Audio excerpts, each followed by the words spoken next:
I'd like to call the village board to order for Tuesday, July 22nd, 2025. Roll call, please. President Kardasky. Here. Trustee Service. Here. Trustee Paul. Present. Trustee Zerbal. Here. Trustee Atkinson. Here. Trustee Krieger. Here. And Trustee Flukie. Here. Please stand for the pledge.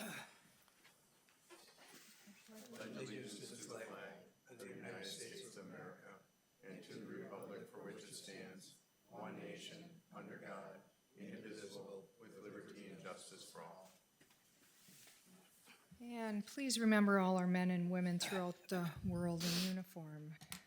Okay, I have no changes to the agenda. I need a motion to approve. Motion to approve. Second. Could I have one request? Could we look at moving 9J up after 9G maybe? Well, let's see what we got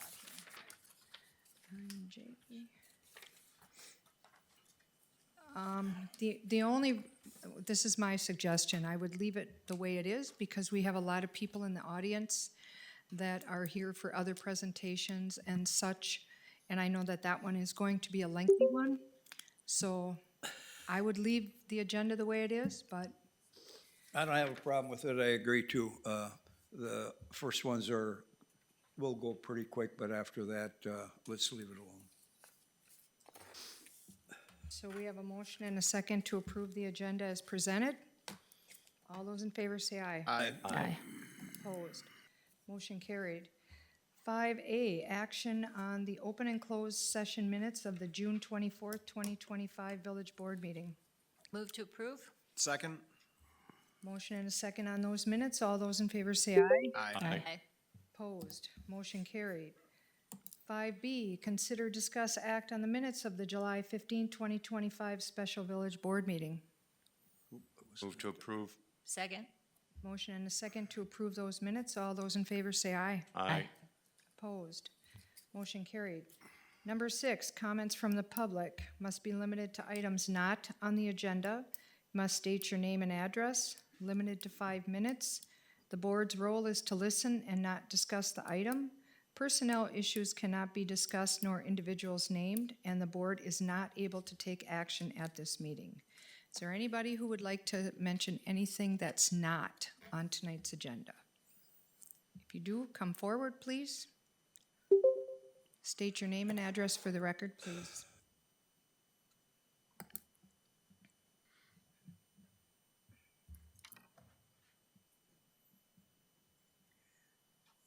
My name is Jackie Van Erm, and I live at 968 Pilgrim Way here in Ashwaubenon.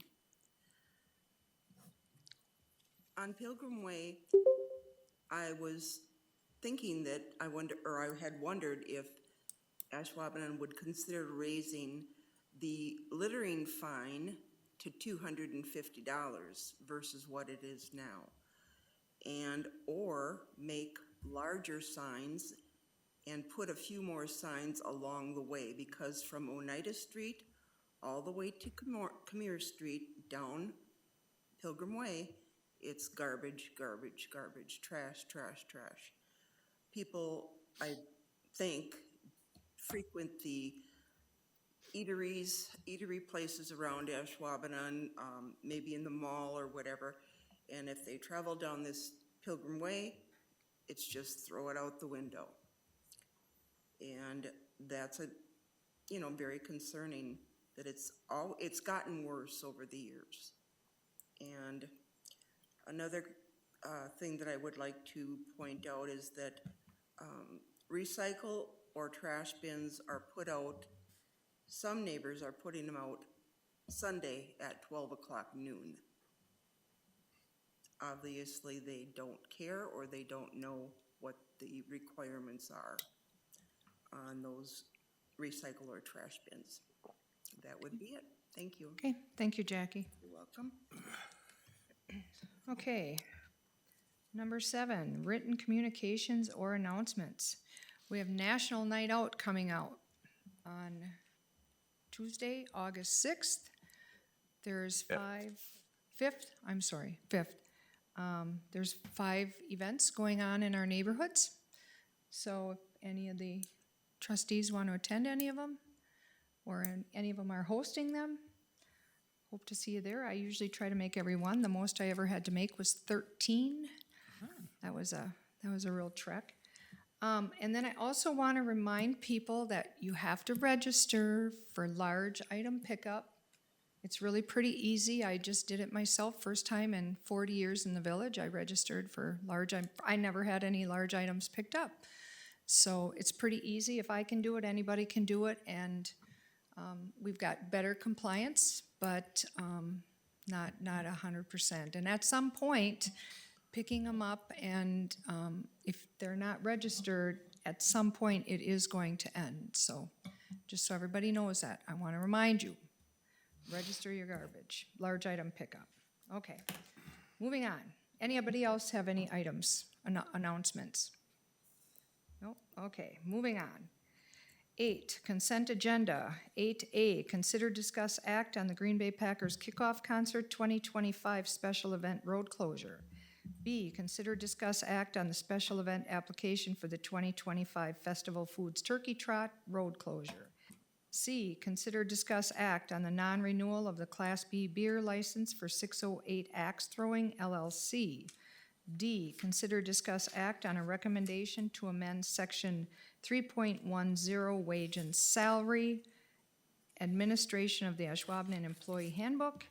E, receive and accept the July 2025 Parks, Rec, and Forestry Department reports.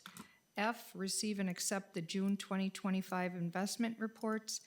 G, receive and accept the June 2025 year-to-date financial reports. H, consider, discuss, act on the budgeted expenditures for periods between 6/19/2025 to 7/17/2025. And I, receive and accept July 2025 Public Works Department report.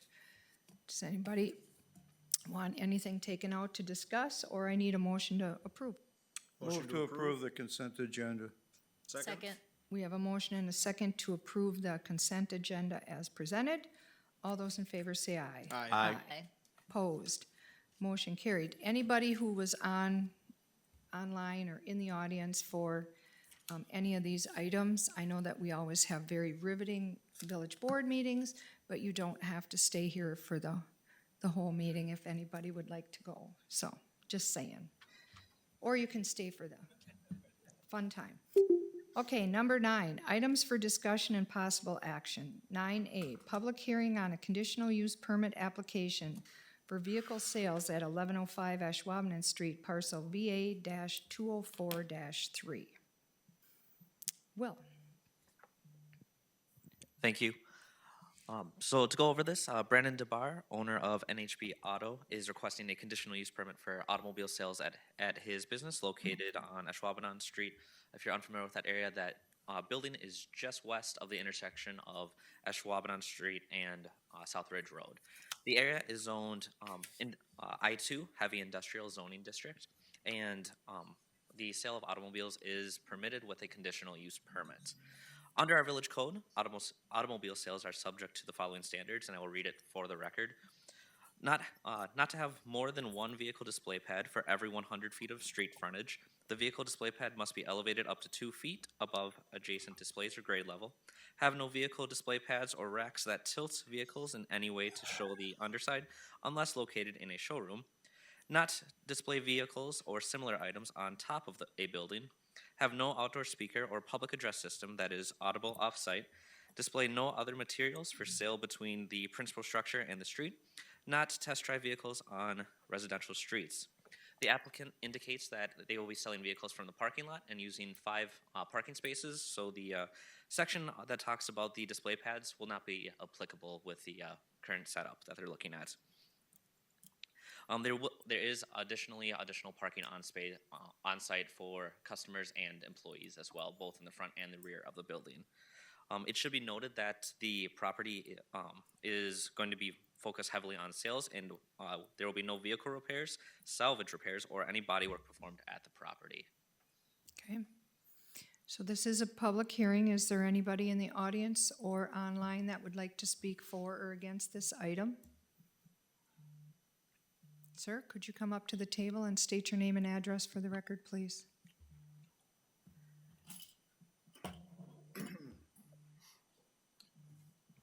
Sean Glanner, Quality Sandblasting, 1144 Ashwaubenon Street. I own the business across the street from the proposed conditional use permit. And I just, I'm not trying to say it can't be approved, but I'm concerned with it being an industrial park. We've been there for a number of years. It's a family business. My father owned it before me. And I'm just concerned with, you know, the amount of cars that are gonna be present outside. Are they concerned about, it is an industrial park, not only myself, but there's a lot of surrounding businesses that, you know, there's dust, it's dirt, there's gravel, parking lots around there. It's a heavily trafficked, you know, meant for large objects. So you got Triangle Distributing, you got myself, you got Ridgeway Trailer, you got a lot of big businesses a lot of semi-traffic on that road. So I just want to make sure if this permit is put in place that I don't want complaints from ownership of this endeavor that, well, I have dust on my cars, or we're trying to display, you know, vehicles out here to sell. And, you know, because good chance fingers will point in my direction, being that I am doing, you know, industrial coatings and stuff and blasting at my facility. So not saying I produce all that much, but there's a lot of businesses. But that's my concern. I just wanted to voice it publicly here. Not saying, like I said, I'm all about getting places rented out and having property owners be able to facilitate their properties and have people there. But I do want to note that I do have a concern, being that I am across the street from it. I have a large operation there, and I don't plan on going anywhere anytime soon. I'm very happy and always been happy to work with Ashwaubenon as my father was. Thank you, Sean. You bet. Anybody else that would like to make any comments for or against this item? Hearing none, I need a motion to close the public hearing. So moved. Second. Motion and a second to close the public hearing. All those in favor say aye. Aye. Opposed? Motion carried. 9B, consider, discuss, act on a conditional use permit application for vehicle sales at 1105 Ashwaubenon Street, parcel VA-204-3.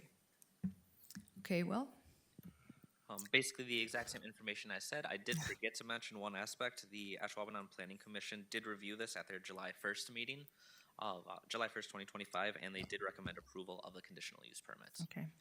So since we have it duly noted that Mr. Glanner is concerned about anybody saying that he produces too much dust, or I don't know that the owner is going to be filing complaints about that, right?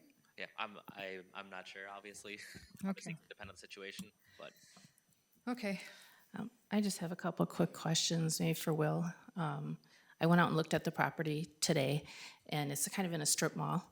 And then there's two men in a truck that are next to them on the west side, and then the property or the piece next to them is vacant right now. And my question is there gonna be enough parking? If they're taking up 5 of those spots, is there gonna be enough parking for customers for all of those businesses there?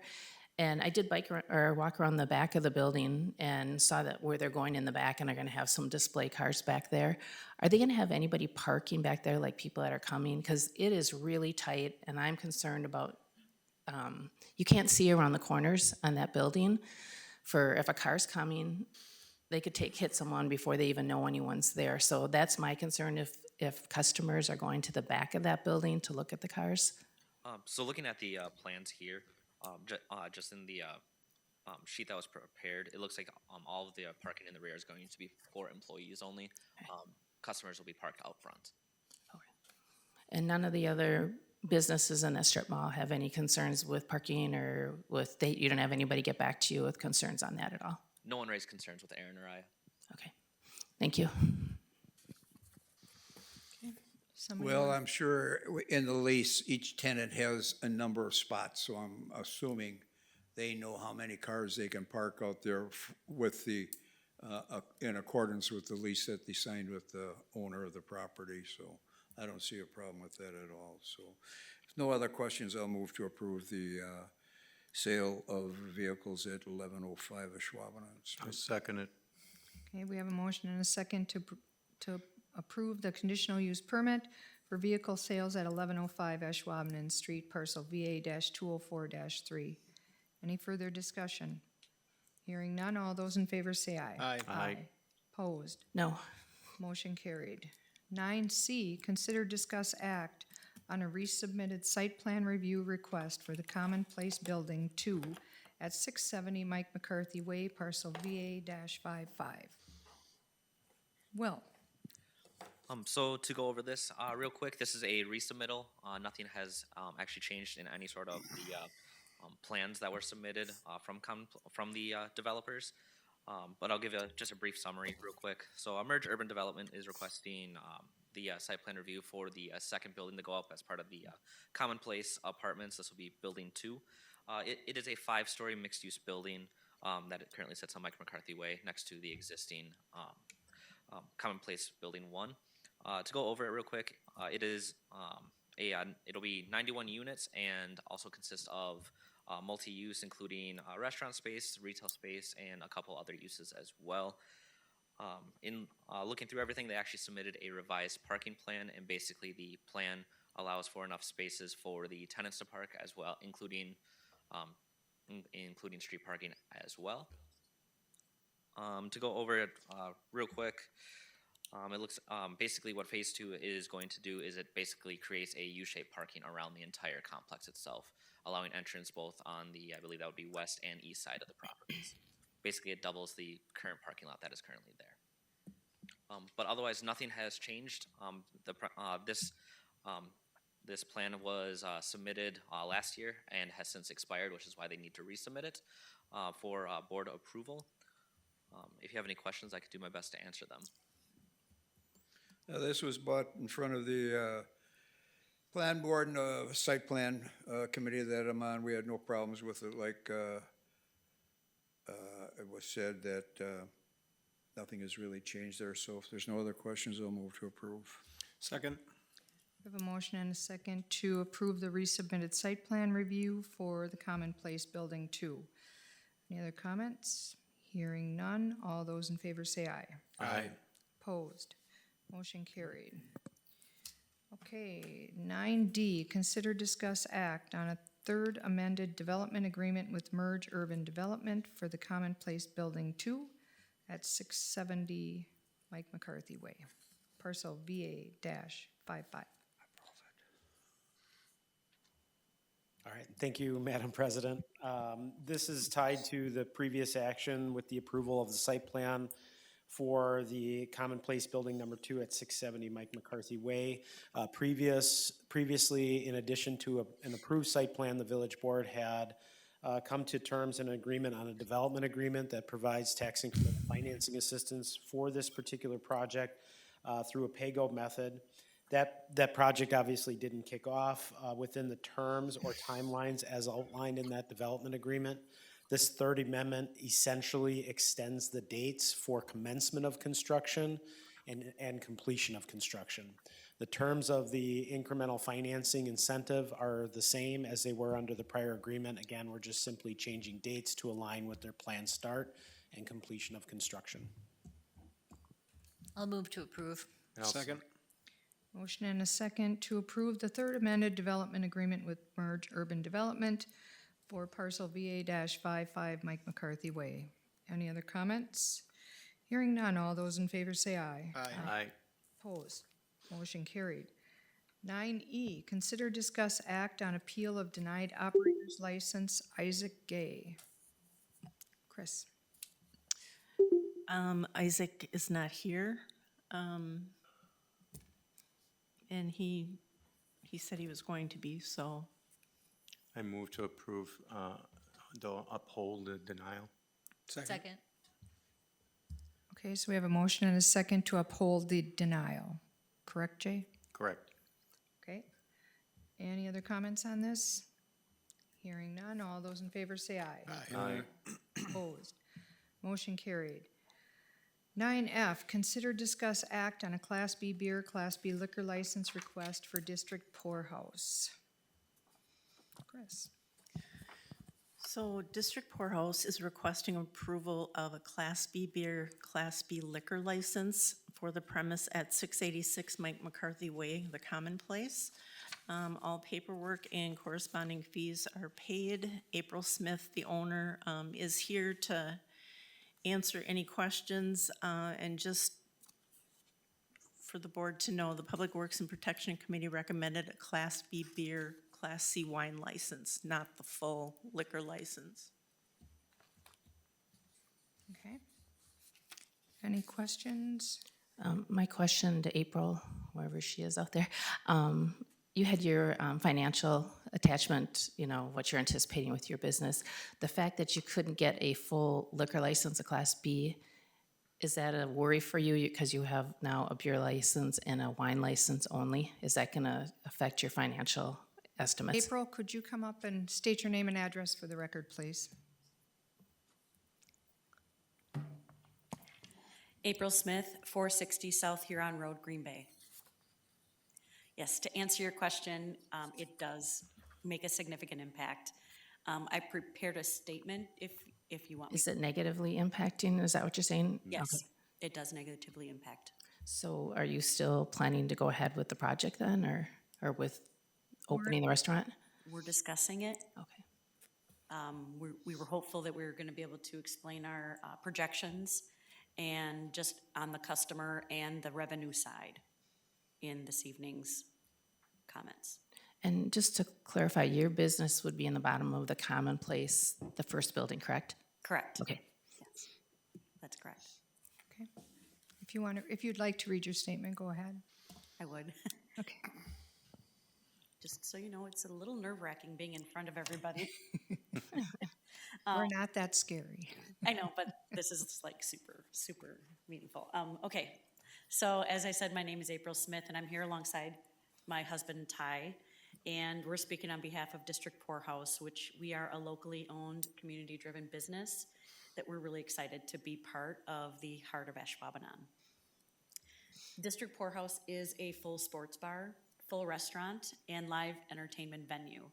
We're currently under lease at 686 Mike McCarthy Way, located in the Stadium District at the Common Place, and which is also developing at a rapid pace. We've had a relationship with Merge Urban Development and the Common Place for the past 16 months and have been under lease with them since March of this year. At the Public Works and Planning Commission on July 1st, it was mentioned that there was perhaps only one liquor license left for the village and that the village may want to hold on to it in case something else comes along. District Poorhouse is that something. Although the recommended license, as commented earlier, by the Public Works and Planning Commission was to provide Class B beer and Class C wine only, we are formally requesting approval for the Class B beer and Class B liquor combination license, a license that is essential to our business model and long-term success. This is not our first time before your board. In fact, we were previously approved for a liquor license, but due to significant delays in a previous building location, we were not able to activate it. Those challenges are behind us now, and we're ready to move forward. A couple of the numbers I want to just run through quickly about the venue itself, which is no small venue. We have over 3,400 square feet of indoor space, 600 square feet for our full kitchen, 1,000 square foot of outdoor patio space that's planned, and indoors, it does include a 14 by 14 stage for local and national live entertainment and lounge events. We're bringing a proven, nationwide successful business model to the greater Green Bay area, one that combines food, drink, and entertainment in a modern self-pour format. Our system does feature 40 taps with additional room to expand to 60, and offering a combination of craft beer, batched liquor cocktails, wines, ciders, and other non-alcoholic options. These varieties allow us to serve a wide range of customers while still providing a very safe and responsible environment with strict control over consumption through verified IDs, pour limitations, and real-time monitoring for every customer. In your packets, hopefully everybody has received that projections of revenue and customers. And here are just a couple of those numbers that I'm gonna talk about. These were done on a very conservative level, but also vetted by the Small Business Development Center through UWGB and in conjunction with David Stoffaker. On a typical day, our estimated customers, we expect about 240. On weekends, that could increase to over 300. And now on event days, we're looking at near capacity numbers of between 500 to 600 guests. And based on our projections, our liquor sales will account for 20% of the total revenue and 38% of all of our alcohol beverage sales. Batch liquor cocktails is the fastest component of this business model. This is a really significant amount to our bottom line.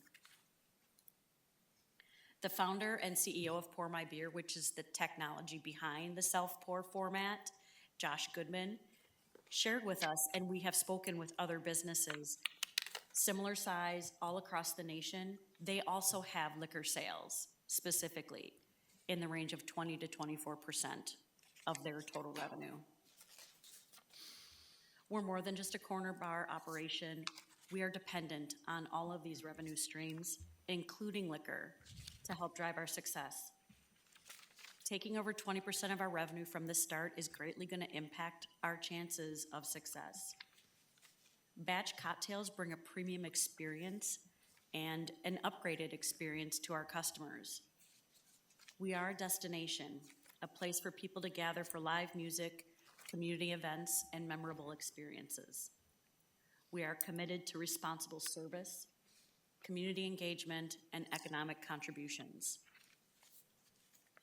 We are a locally owned, woman-led business, and we've built this concept with your community in mind. Both Tyler and I are proud to call this community home for over 25 years, and we are also graduates of Leadership Green Bay and have volunteered with nonprofit organizations like the Children's Museum of Green Bay, the Golden House, and many others. We believe deeply in giving back, and that spirit is reflected in our business motto. Our house is your house. It's more than just our tagline, though. It's a commitment to building a welcoming, inclusive space rooted in accountability, service, and safety. We understand the rarity and the value of this license. Throughout this process, we've proven our desire to work with the village, following your advice, and getting us to where we got to today. Our projections for revenue, even though conservative, prove our business model is deserving of this liquor license. District Poorhouse represents a unique opportunity for the village to invest in a project that is already in motion, community supported, and built for long-term success. We're ready. In closing, we do respectfully ask to approve our request for a Class B beer and Class B liquor combination license. It's not just a checkbox for us. It's a foundation of a business that's ready to thrive, contribute, and grow with Ashwaubenon. Thank you very much for your time and consideration. Happy to answer any questions. Question I would have is on your total customers per day, 20 per hour on a Monday for 12 hours. On a Tuesday, I was just down in that area with new facilities that were just, but there was no, there's not 20 people coming in there for there. So, you know, numbers are numbers, but there's a ton of projections here, but some of these numbers I'm struggling with. I just very much am struggling with because when you tell me 20 customers per hour on a Monday, I struggle with that one. So I'm not sure where you're coming up with how many customers. I would have expected this to be more ramped, where a Thursday, Friday, Saturday, you were gonna be up higher on a Sunday and a Monday too, but it's not ramped that much, so I gotta question your financials and the total right off the bat because of that. These are conservative, but they're also averages. So we're gonna have down weeks, down days, of course. And obviously, we're not established yet. But with the growing community that you have established in that area for the village, I really do think that those could happen. Well, you know, I'm a fan of the concept of the poorhouse. I was surprised to see 10 liquor taps, though. Like, what are the 10 liquor combos you're planning to have? Well, we haven't determined all of them, but we do want to have a reserved amount ready for them, for when we're ready to expand. Okay, because I was picturing it more, the other poorhouses I've been to have maybe 3 or 4 Right. liquor combos. I was gonna agree with you, Kelly. And I was That's all thinking I've seen it too. wasn't gonna be as big a part of your business. And that's why I'm on the Public Works Committee that recommended the beer and wine instead, because I was picturing out of 40 taps, you'd have the majority would be beer, and then there'd be a handful of wine ones, some NA ones, and then maybe 3 or 4 liquor ones. So, The other businesses we've talked to that use this format, there are ones that have 6, there's ones that have 10, and they've all reported the same revenue impact by having the batch cocktails. Chris, can I ask you a question, Chris? So they had a reserve license, which was a state of Wisconsin reserve license that they had for a different site, correct? And that is no longer available because they don't have seating for 300. You're asking me? Yes, I'm sorry, Chris, They yeah. had the reserve. Okay. They had the exception, I apologize. They had an exception. Okay, So it didn't affect our quotas at all. Okay. Because they had a bigger venue that met that exception. Now they don't. okay. And how many beer and liquor license do we have left? Just one right now, is that correct? The one that they're going for, and then we have a reserve. Reserve, okay. Then the other question I have, and either Tony or Chris, if this is considered, would it have to go back through Public Works and Protection again? Because, or could we make a decision here? You want me to answer? It doesn't matter. I was gonna say, you should be able to answer it here. Okay.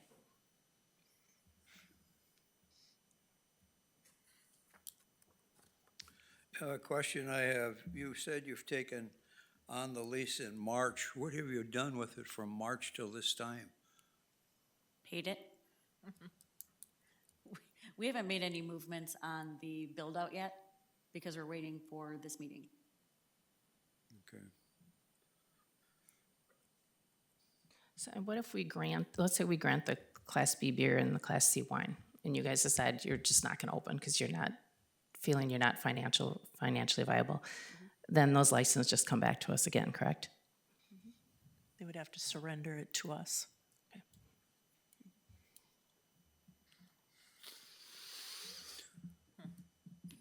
Okay, All right. Do we need to close the floor first? we didn't open the floor because Okay. she's part of the, Okay.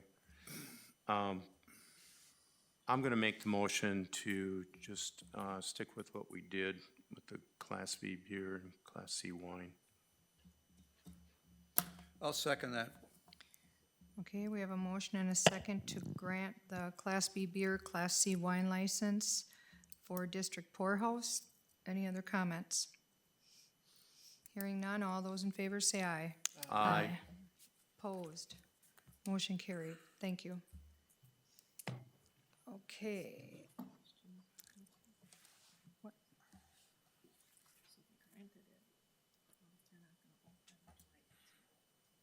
Okay. It's granted.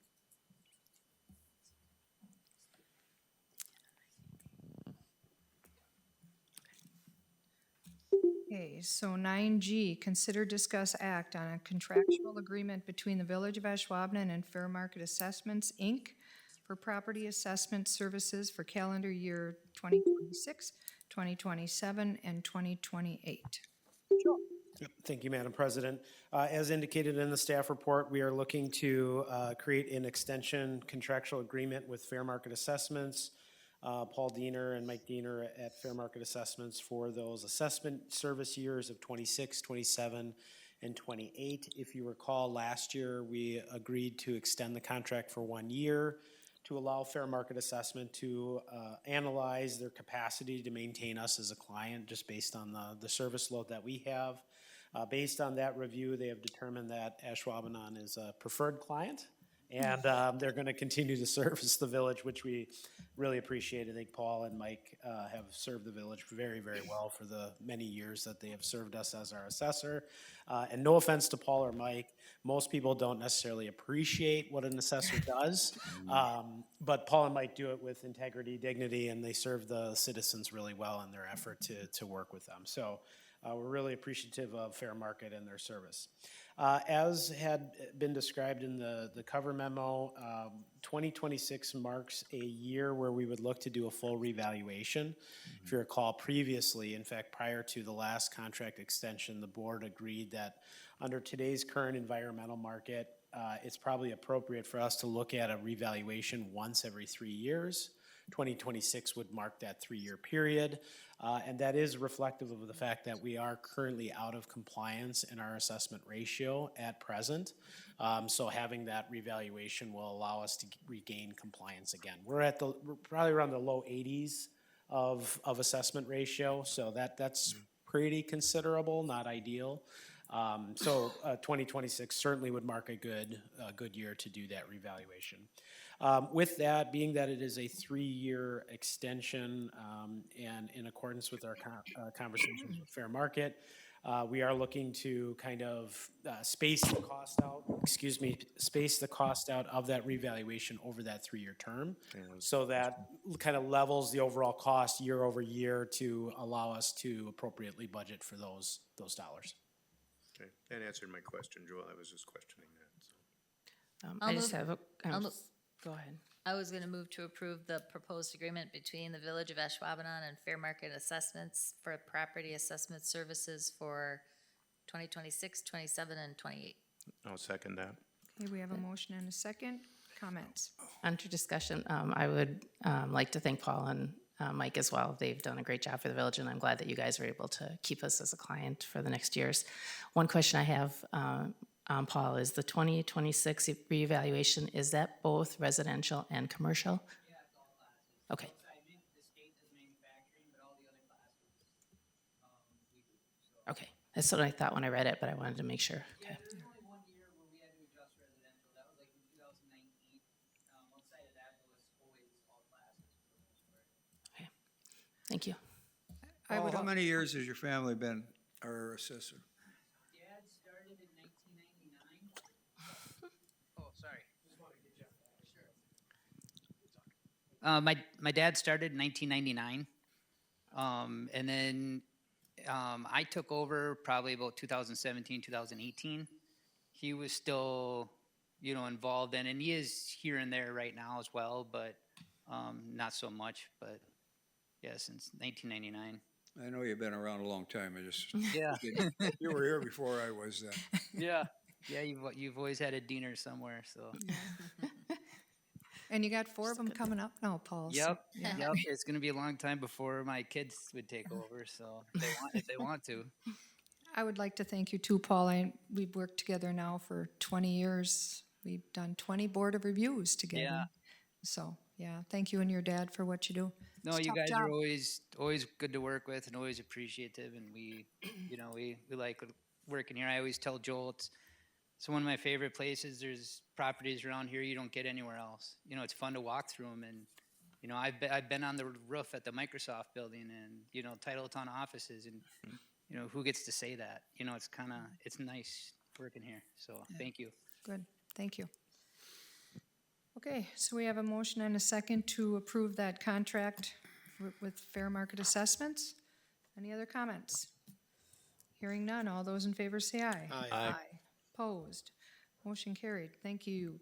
6H, consider, discuss, act on a presentation and update on the municipal facilities condition assessment and space utilization study.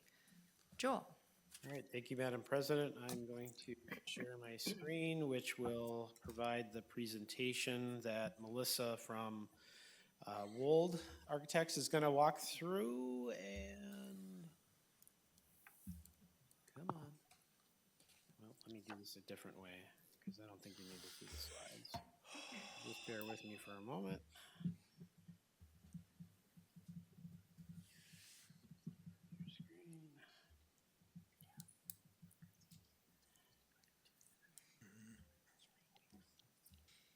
There we go.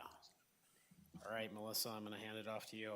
Tell me when to flip. Sounds good. Thanks, Joel. Madam President, Board of Trustees, thanks for having me again.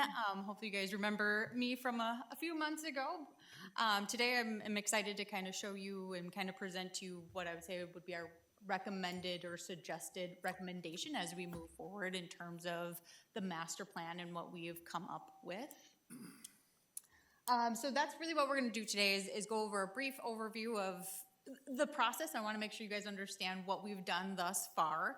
And then I would love to walk through kind of what that recommendation looks like and the detail that goes to that along with costs, and kind of then go into kind of next steps for the process as a whole. Sorry, yes. So hopefully this is not unfamiliar planning process that you guys have seen. We've walked through it a few times, but really we're at kind of that final recommendation stage. So what we have done thus far is we've had our kickoff meeting, which really helped establish our guiding principles. Those are kind of our overarching criteria, if you will, for the master plan, the things that we would want to achieve. And as we looked at options, the things we kind of kept going back to. Then we had a survey and had departmental interviews with all the different departments of the Village Hall, Public Safety, Public Works, to really understand their operations, their functions, maybe what that future growth looks like, any changes that they might foresee, so that as we look at serving the community better, we can make sure that our suggested plan ropes all of that into that.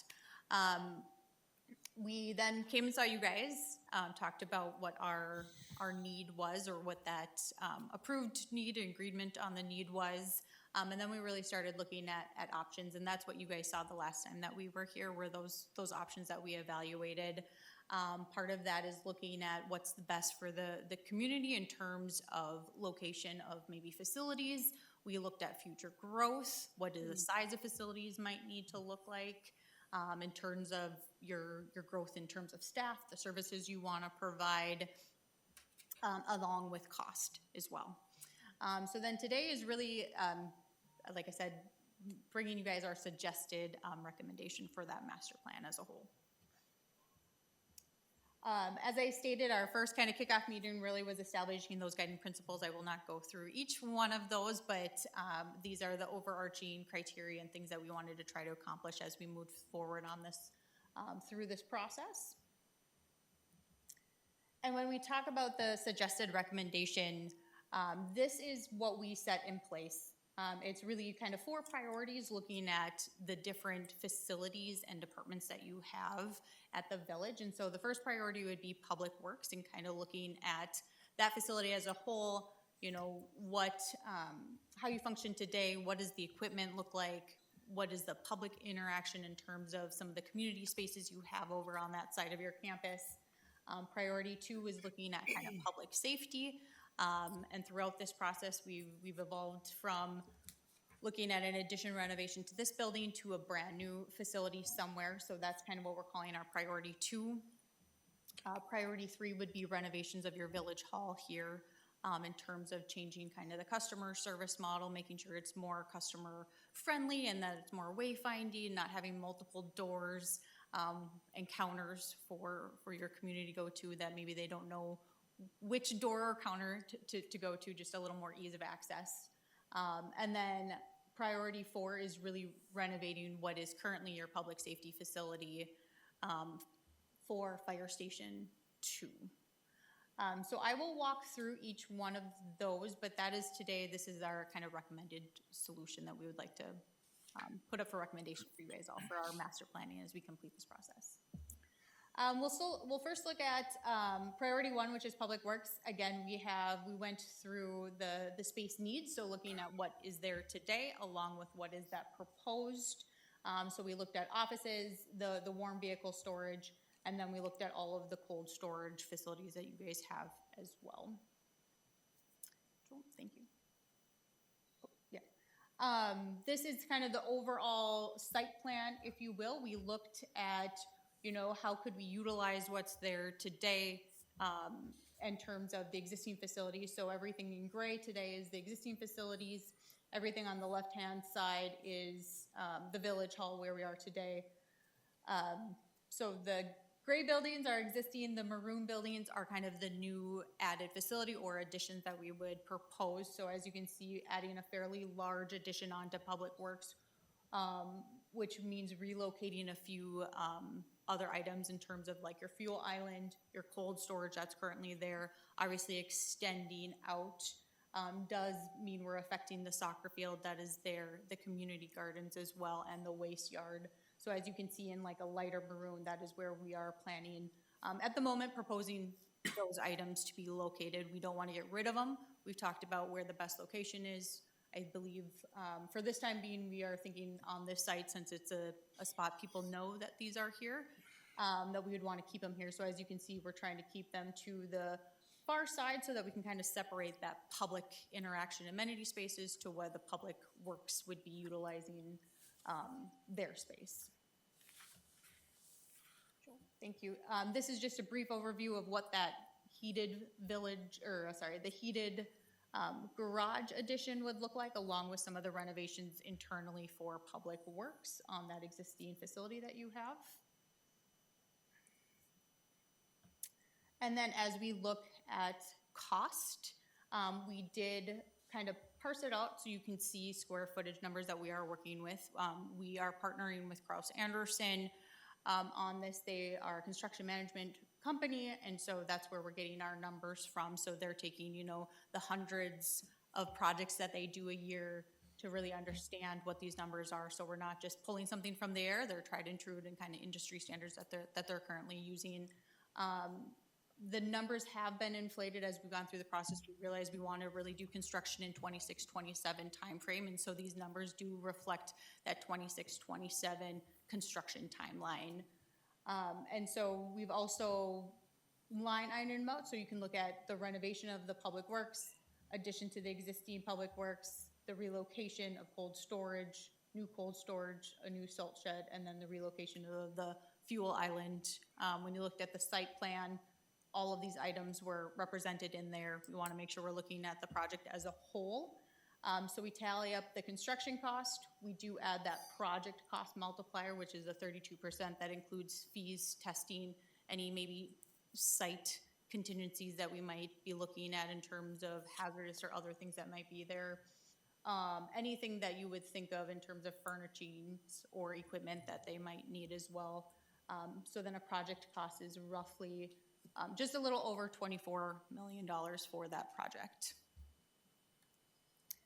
Then our priority 2 would be public safety. So this might be a little new to all of you. As we went through our process, we realized that in addition onto this building maybe isn't the best opportunity for growth and for location of sites. As we started thinking about how we're gonna service the community better, we started really looking at maybe not finding a new station or location for Station 2, but relocating the central public station or public safety station, somewhere that could serve Ashwaubenon better and more centrally located.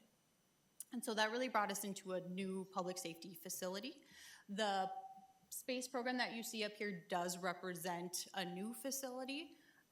Existing is what they have today, so it is everything that's currently in this building that they have. And then as you can see proposed, we are looking at just shy of 58,000 square feet for a new facility. So this would be law enforcement and law enforcement and fire all in one.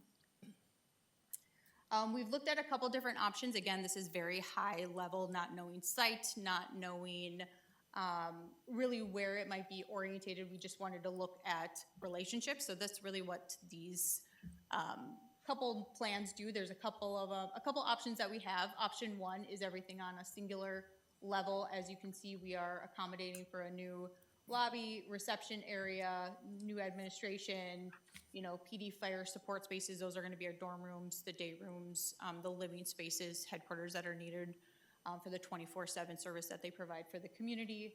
A new apparatus bay that does have, decontamination zones and really thinks through the health and wellness of your firefighters and really making sure we're keeping contaminants in the zones and in the garage where they need to be and not in living and working areas.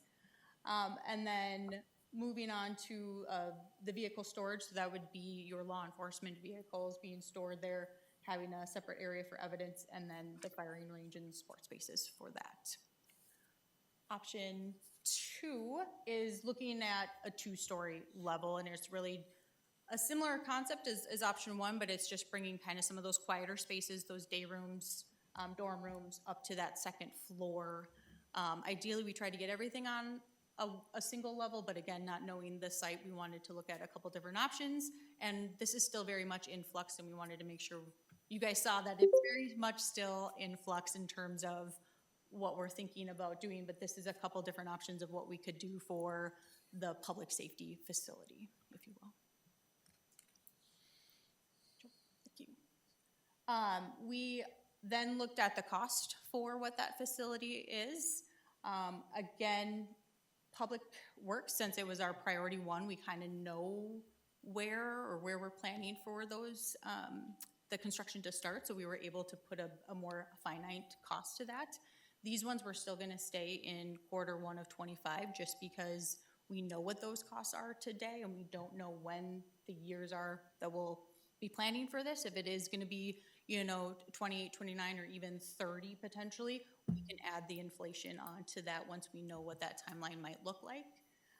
So right now in 25 costs, so Q1 25 costs, we are looking at about $500 a square foot for a new public safety facility. So that's just shy of $29 million. Again, that project factor, fees, testing, anything in terms of site, it does not include any cost acquisition. So if there isn't a site, but we need to acquire one, that cost might be a little higher based on that. And then, so the total project cost is just over $38 million.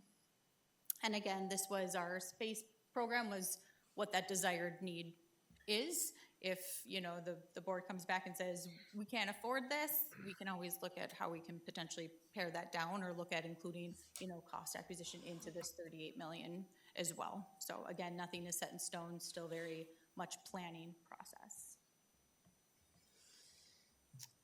Phase 3 would be our village hall.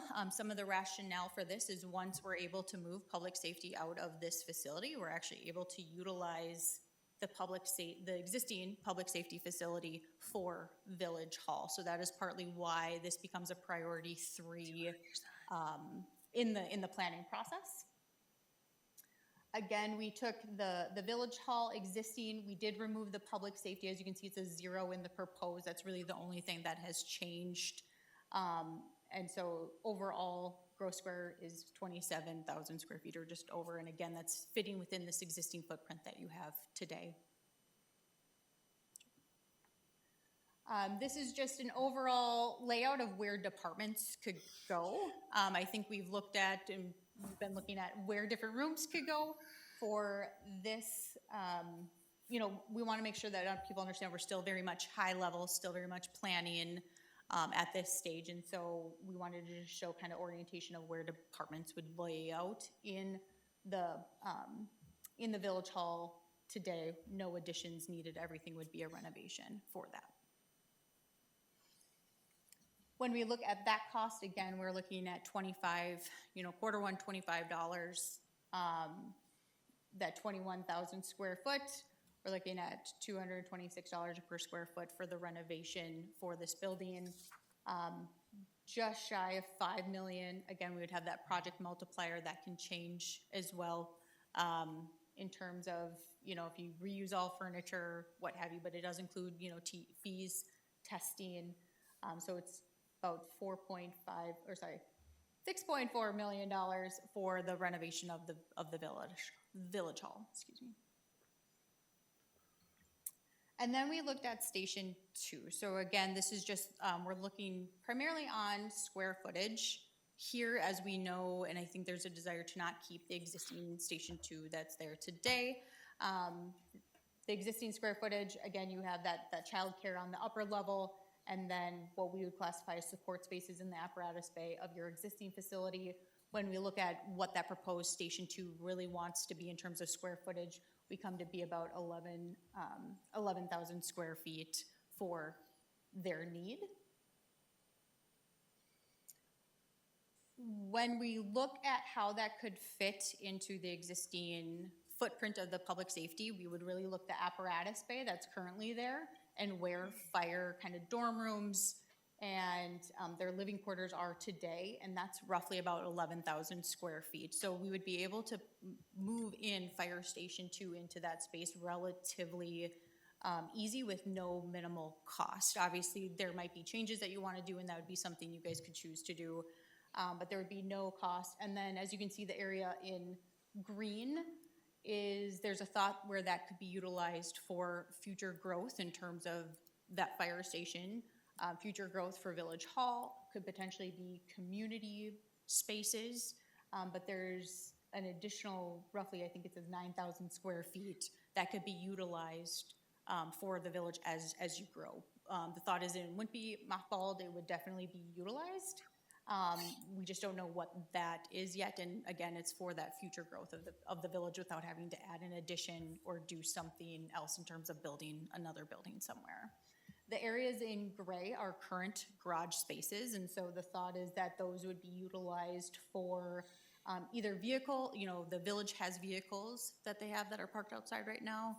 They could be utilized there, or we could take some of the cold storage potentially that's, stored at Public Works and utilize those in those areas too. So again, we want to utilize the assets that the village has by repurposing this portion of the Public Safety Center, current Public Safety Center. As I had mentioned, there are kind of two options when we look at the cost for this. There is a no-cost construction cost option where you could move in Station 2 amenities into the public safety as is. As we want to look at, upgrading for health and wellness of fire, adjusting for future growth. If you took, there's about 6,000 square feet that's not apparatus bay of proposed space. So if you took that number with the renovation cost, it'd be $1.9 million. Again, that would be a choice if you guys choose to, but you could move in with minimal to no cost as is.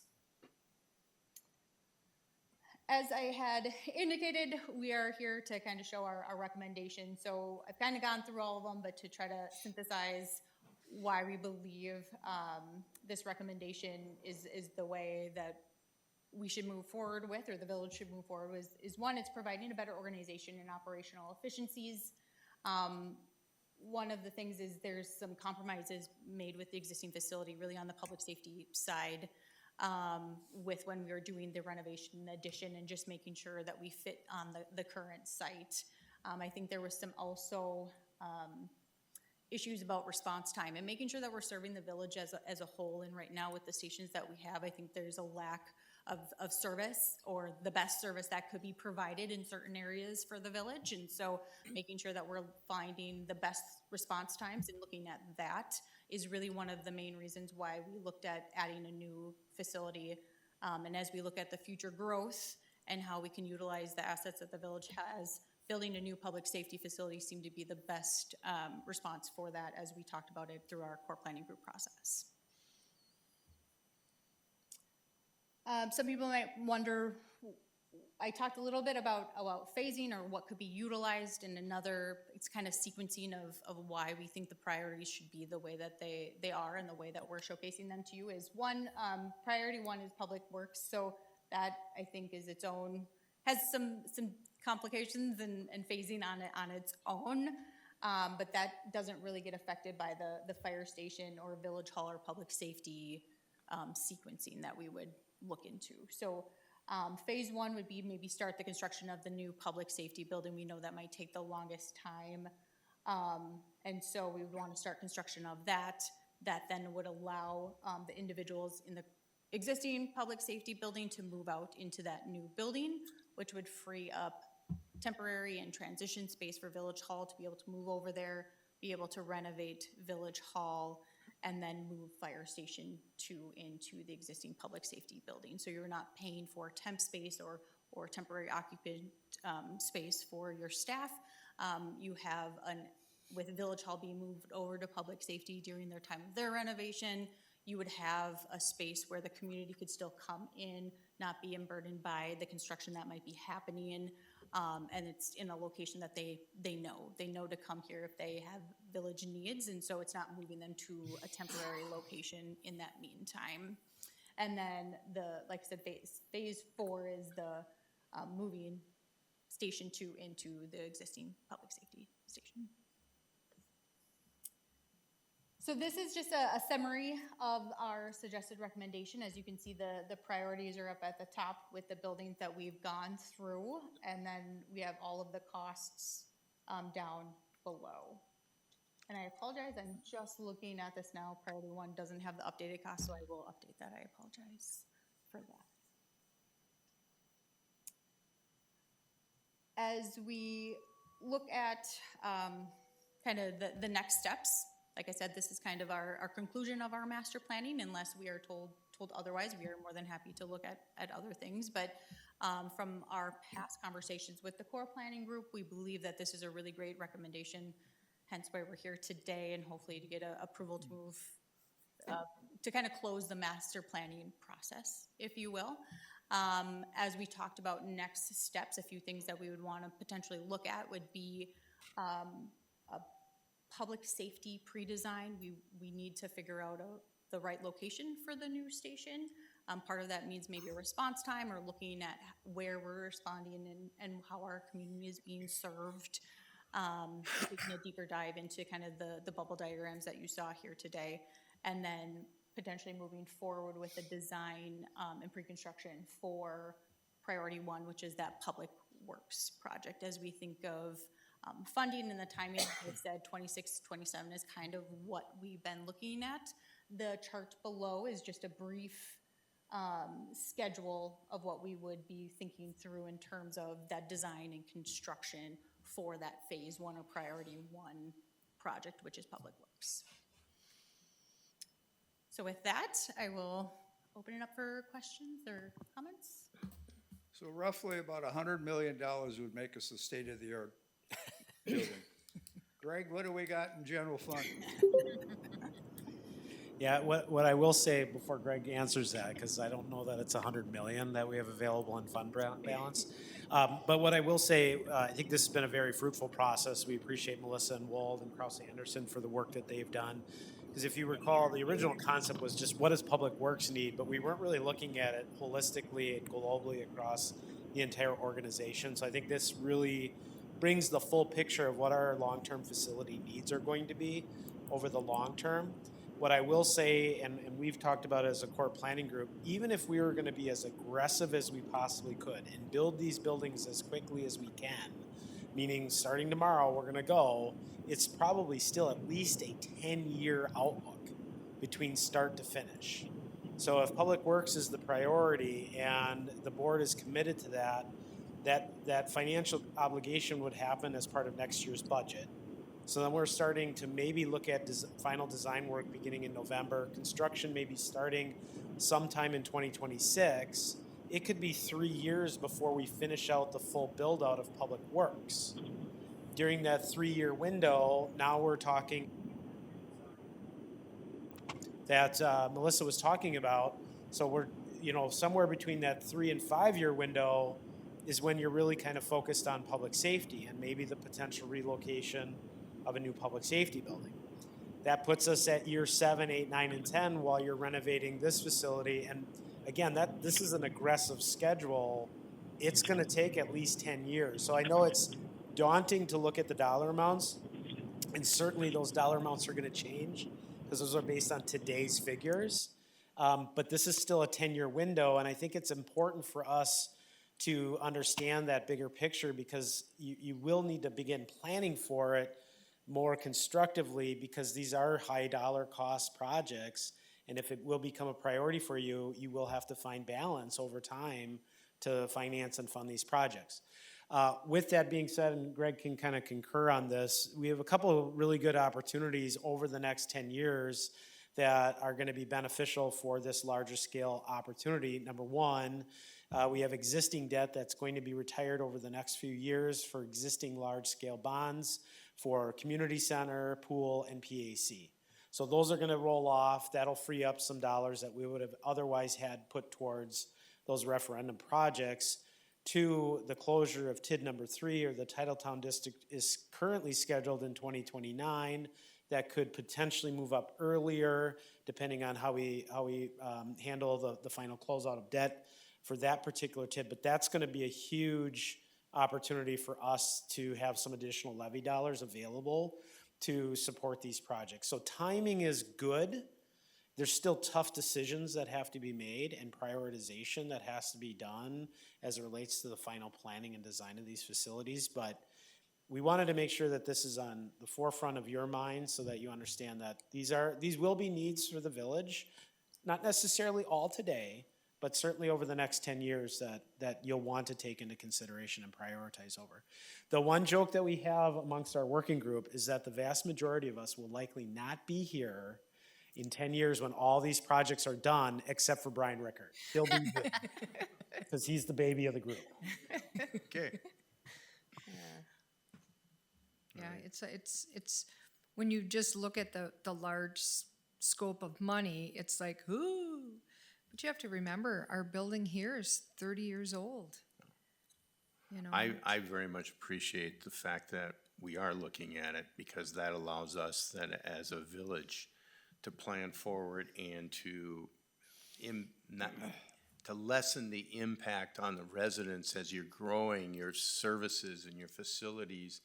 This gives you that ability to do that so that you can ramp up and not impact with all of a sudden a gigantic referendum or something of big numbers, and then everybody's taxes are affected. This gives us that ability to have the runway to make that happen without having those impacts on the residents. So very much appreciate the process and everything. And yeah, maybe I'll be alive yet to see it. Maybe.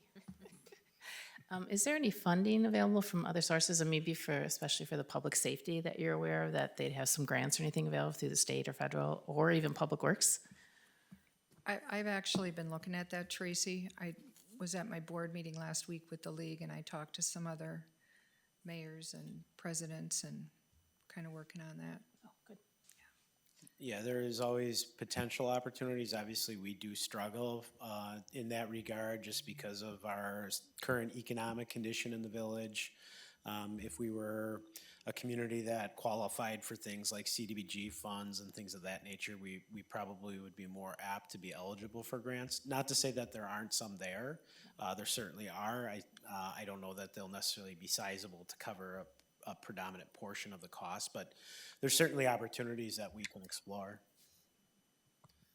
The other thing too is our current public works facility doesn't have the most energy efficient, when it comes to lighting and stuff like that. So there's some low hanging fruit, focus on energy type dollars that we could use to renovate our existing building. That's no different than Village Hall here. We have some old style lighting that at some point in time we could hopefully, capitalize on taking advantage of a program like that.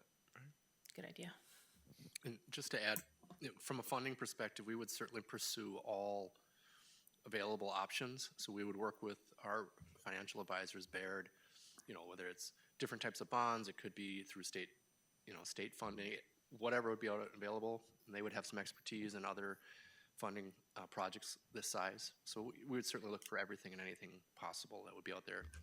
It's hard to engage in that conversation today when there's really no really solid numbers to go with. But I know just in casual conversations, anytime, then that's where, if we're just doing our normal, you know, $1.5 million, $2 million bonding for road work, that's pretty straightforward, but when you get into this, there are other options and opportunities out there.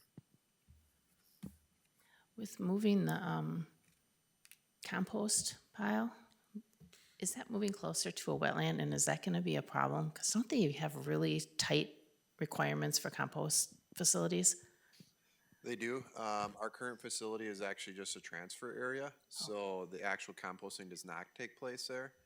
With the composting actually taking place out at our facility on Pine Tree, that is the legal compost facility. Our site is mainly used for just transferring materials, so there is no concerns that way. And of course, the drainage will be set up that overland water flow will go into the Ashland Pond and be treated there, so. Then the other question I have on the soccer fields and like the community gardens, were those originally built using like park impact fees? Does anybody remember, and does that have any impact on that money being put back in park impact fees, or how does that work if that was funded that way? And I don't know if it was or not. So there were certainly amenities. So the answer, yes, the full community gardens was done through park impact fees, water, soil, amenities there, as well as some of the amenities on the soccer field itself. Now, when the soccer field land was developed and graded, that was not under my tenure, so I'm not really sure the full history back then of that. But there's bleachers, sidewalks, concrete pads, benches. That was all done through park development. I believe the process is if you're taking something away that was used through park development, you have to replace that in another area with, you know, with those same amenities. Okay. So you can't just eliminate it, you have to replace them in another area. Okay. The challenge with the soccer field, and it's just a layout, and I'm sure, you know, at some point, who's ever in that role will work that out. But yeah, bottom line, Tracy, yeah, there was park development funding involved. Okay. With Melissa's plan, the community gardens get relocated, so it'd be basically replacing in kind. At present, under the plan, the soccer field obviously gets shrunk, so it's a short-sighted field. So if there's a desire to find a location within the village to create another full-size field, we would need to do that because it wouldn't be accommodated currently on that site. I would say in the soccer field, not to get into the weeds, but we need that large size field. So it almost would be like we'd be willing to give that up for more land available for this. But we'd have to find another spot for that full size field, because it depends on what the soccer numbers are in 10, 20 years, you know, when the time actually comes. Yeah. Okay, thank you. Okay, so this is information only. So if the questions are done, we'll move on. Thank you very much, Melissa. Okay. 9I, consider, discuss, act on key priorities of the village board for the overall 2026 fiscal year budget. All right, thank you, Madam President. Just real quickly, wanted to touch on the 2026 budget timeline. I think we've presented this in the past to both finance personnel and village board. You can see based on the attached calendar at our July meeting, we intend to kind of just have a brief conversation with the board, nothing too formal. Obviously, no data has been prepared at present for next year's budget, but we wanted to just discuss with the board and get some general feedback on things like tax rate, tax levy, cost of living adjustments, insurance, things of that nature. So real briefly, what I want to touch on is for any budget, for that matter, from an operating side, a substantial portion of the direct operating costs are related to labor, wages, benefits, things of that nature. You know, in upwards or in excess of 75% of our overall operating budget is directly tied in some portion, either directly or indirectly through labor. So with that being said, at present, we do know that the June to June CPI increase from the Bureau of Labor Statistics was 2.9%. The month prior to that was 2.4%. So we anticipate somewhere from 2.5% to 3% cost of living increase as a recommendation for board consideration in September. Usually those numbers don't come out until about mid-August, and we bring that through in September, so there's that. Beyond that, we also know the Wisconsin Retirement System has announced their rates for 2026. They've gone up from 6.95% to 7.2%. That is a fairly sizable increase for WRS in a single year, so that will have impact as well. And then from a health insurance standpoint, we are still waiting on kind of our year-to-date, if you will, or 12-month period from June to June numbers that we begin to analyze overall medical and medical plan benefit cost for the village. But we do anticipate at this time, based on prior year experience or the last 2 years, probably somewhere between that 8 to 12% increase on medical health plan insurance. Pretty typical. We do anticipate over time to look at that as a self-insured program with a small pool, sometimes based on the number of individuals or the type of individuals that are on the health plan has a direct impact on that cost. So we may have some savings coming up just because of some changes in participation within the health plan that may also assist us as well. So with that, obviously with those issues alone, there should be some challenges within the budget to maintain, if you will, current benefit programs and certainly cost of living adjustments for wages. With that, Paul was here tonight and we were talking about the assessor's contract. Very similarly to last year, with our assessment ratio being what it is at the low 80s, there's that deviation between equalized value and assessed value. So artificially, your tax rate's gonna go up because of that deviation, even though you may elect to not raise your levy. And then that will have a direct impact on the resident. So we're not collecting any more money, but certain individual property owners may end up paying more in taxes because of the value of their property in relation to others. So if you recall last year, the board was concerned about that, rightfully so. So we actually kept our tax levy exactly the same for the general fund from the prior year. Given the fact that we still haven't done that market adjustment or that revaluation, it's certainly recommended that we probably take that same approach to what we had last year to minimize that overall impact to the individual property taxpayer. So what we did for the budget last year is we directed staff, it's not an official term, I've kind of made it up, it's a hybrid, if you will, so it's a modified zero-based budget. And what I mean by that is we really put a focus on a 0% increase on the tax levy. That is the number that you as the board can control. You can't control an individual property's assessment. You can't necessarily control the rate per se, not directly anyway, indirectly you do through the tax levy, but the levy is really what you have full control over and how much your taxpayers are paying. That's the critical number. So if we focus on the overall levy, that's going to be critical. Now with that being said, we do have some benefits coming our way. We closed TID number 4 this past year, so having the value of that TID roll into our general operating will also help us as well. So it may be not as dire as last year because of the closure of TID number 4, but there is certainly some things that we want to look at. So with that being said, in your packet, I also included last year's 5-year capital improvement plan.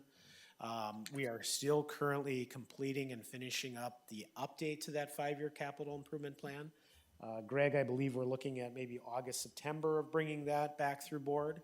But the point of putting last year's 5-year projection in this memo was just simply so that you could look at 2026 projects and understand what was planned, and if there are priorities that should move forward or priorities that shouldn't move forward, that would help us as staff in finalizing this updated 5-year capital improvement program. So with that, I'll pass it over to Greg if he has any additional comments or feedback on the general budget, and then certainly take feedback from the board as to what you would like us to focus on. Where are we going to be at as far as doing our strategic planning in lining up with this? You know, we talked about doing that again, and, Yeah, it's probably gonna actually, based on schedule and sequencing, it's gonna run kind of concurrently to our 2026 budget process. okay, which is fine. I just think as long as we're gonna get that revision done before we get to the final budget numbers, I think that can help give us guidance as we're going forward too, to see, okay, are we still in the direction we wanted to go? What changed a little bit? That could then impact, you know, the actual capital improvement projects as well, a little bit. Could impact that, which then could hurt or help your numbers. Yeah, and that's one of the, part of strategic plan for me is to create a budget that integrates the strategic plan into that budgeting process. So exactly what you said. So therefore, when you're prioritizing your projects, the first question is this in our strategic plan? Is it yes or no? It doesn't mean you can't do it. It just, is it there? Is it set a different priority for it? So that's a good point. So as we go through that, that'll get integrated into the budget book, along with some other more narrative functionality, more telling the story of what we're doing, what we've done. So the budget book will be considerably larger this next year, but it's going to be a lot more descriptive, narrative, strategic planning, capital planning, those types of things. So people get a bigger picture, just like the previous agenda item. Yeah. It's planning for the future, so it's not making decisions for today and sacrificing 4 or 5 years down the road. Right. How are you guys gonna do a strategic plan and a budget at the same time? That's a lot to try to process. It's hard enough with the budget. Very carefully, I guess.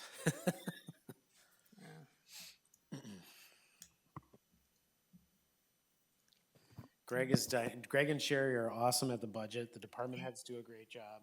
Yeah, you know, to answer your question, I'll put the focus on the strategic plan. yeah, the strategic plan I think is solid. I don't think it's a complete overhaul. No. So from that perspective, agree.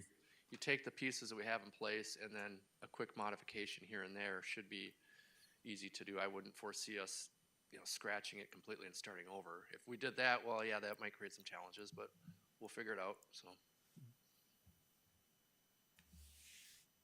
Okay, any other questions? Okay, that was, again, information only.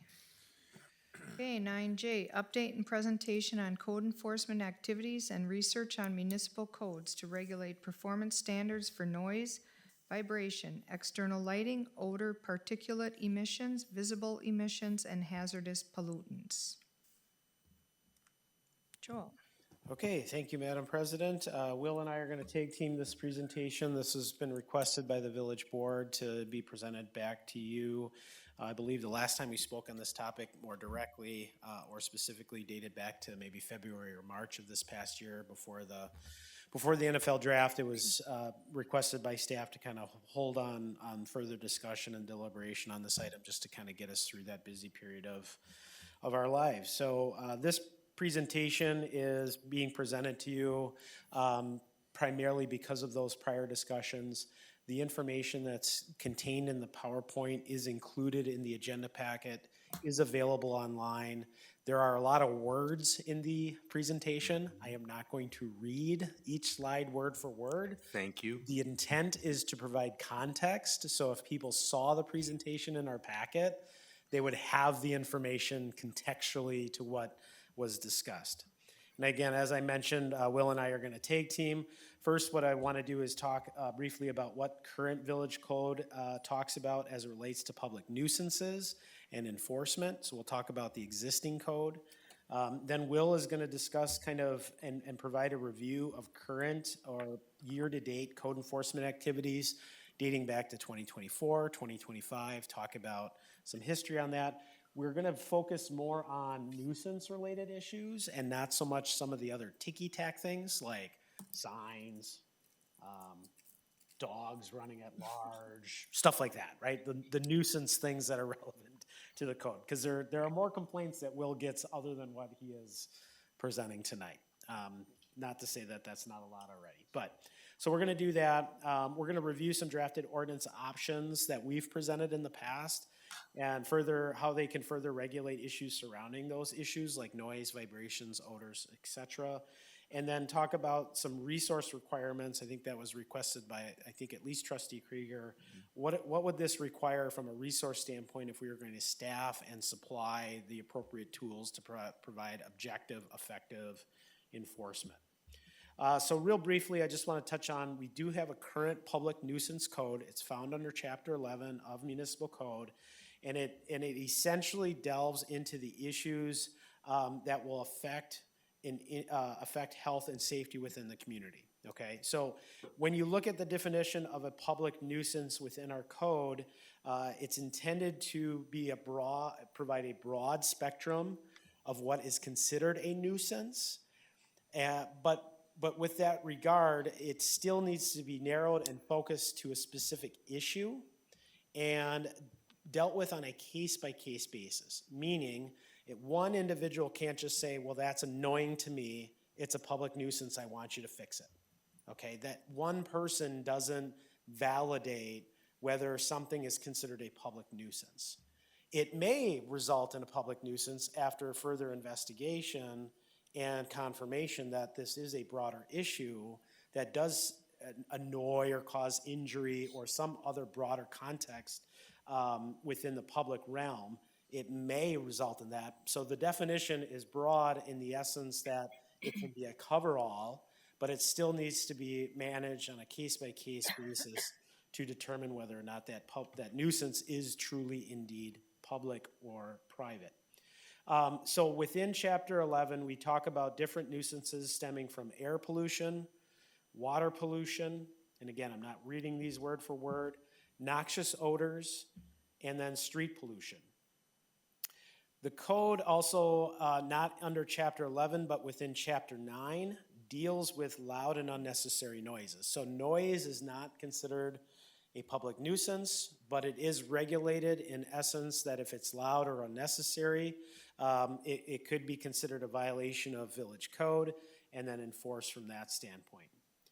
For noise, it really comes down to determining what's loud, what's unnecessary, the duration, the frequency, and the intensity of that noise, and our ability from a public safety standpoint to be informed of the violation and then respond to it in a timely manner so that we can enforce the code as it's written. So a good example is fireworks. Fireworks not only are illegal to launch in the village because they and pose a danger, but they also create noise. So it could be viewed as a loud and unnecessary noise. In order for us to enforce the noise violation, we would need to be contacted. We would need to be able to go out to the scene and correct the behavior. Think of a house party that's having a DJ in their backyard creating a lot of noise, and they created a ruckus, but then that happened on Friday night. We get a call on Monday morning saying that my neighbor was playing loud noise. I want you to enforce the noise ordinance. Now our officers have no basis to enforce the code. So timing is of the essence as it relates to loud and unnecessary noises within our code. In addition to that, there are some provisions within the code that allow for noises to occur, and then there are provisions within the code that prohibit it. So time of day is everything, right?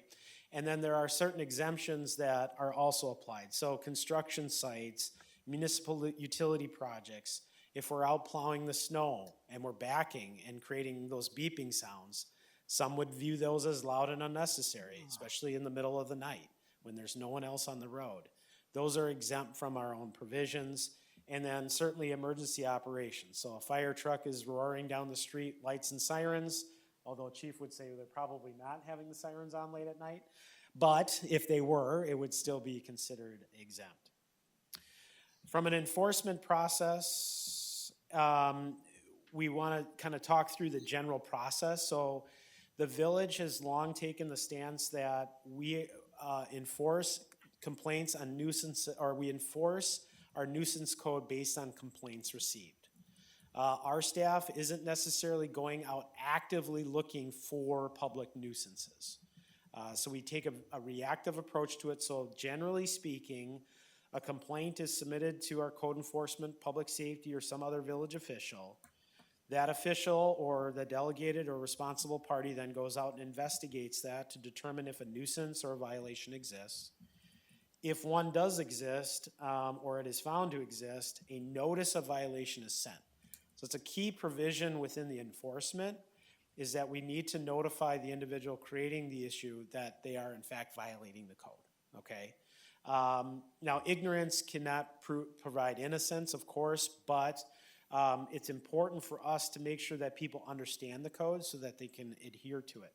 So we do provide a notice of violation and an order to correct. If it's not resolved, an official abatement order is issued so that it can be corrected within a time frame that's required under the order. So not only, they certainly have to correct it if a violation is noticed, but if it continues to persist, then that actual order of abatement occurs. And then within that order of abatement, if the issue goes unresolved, the village may abate the nuisance and recover the costs and issue fines. And there's two provisions within our code as it relates to abatement. There's summary and after notice abatement. So really what I can say is there may be some instances where we have the authority and the grounds to abate an ordinance without notice because it poses such a significant health and safety risk, we have to take care of it. As an example, someone is felling a tree out of their front yard. It's a large 80-year-old silver maple tree.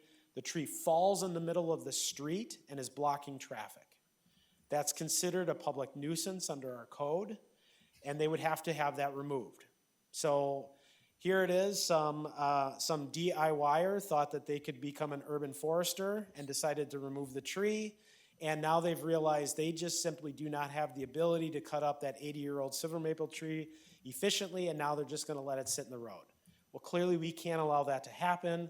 We need to remove it. We will do so, and then we will issue the abatement cost to do so. We're not gonna wait around for them to take care of it after a notice, okay? There may be instances where an order to abate has been issued, but we do not have grounds to enter the property. So we can't just enter into private property and shut down an operation because they're creating what we perceive to be a public nuisance. In order to do that, we would have to have a court-ordered abatement. So think of it like similar to like a search warrant. You can't just go in and search and seize property without a warrant. This would be similar to that in the regard that a court would have to issue you that abatement order so that you could enter into private property. So we get that from time to time where maybe an industry is producing some noise, some odor, or some other issue, and the expectation is that we can just go inside and shut down their operation. And that's just simply not the case. We don't have constitutional grounds to do that.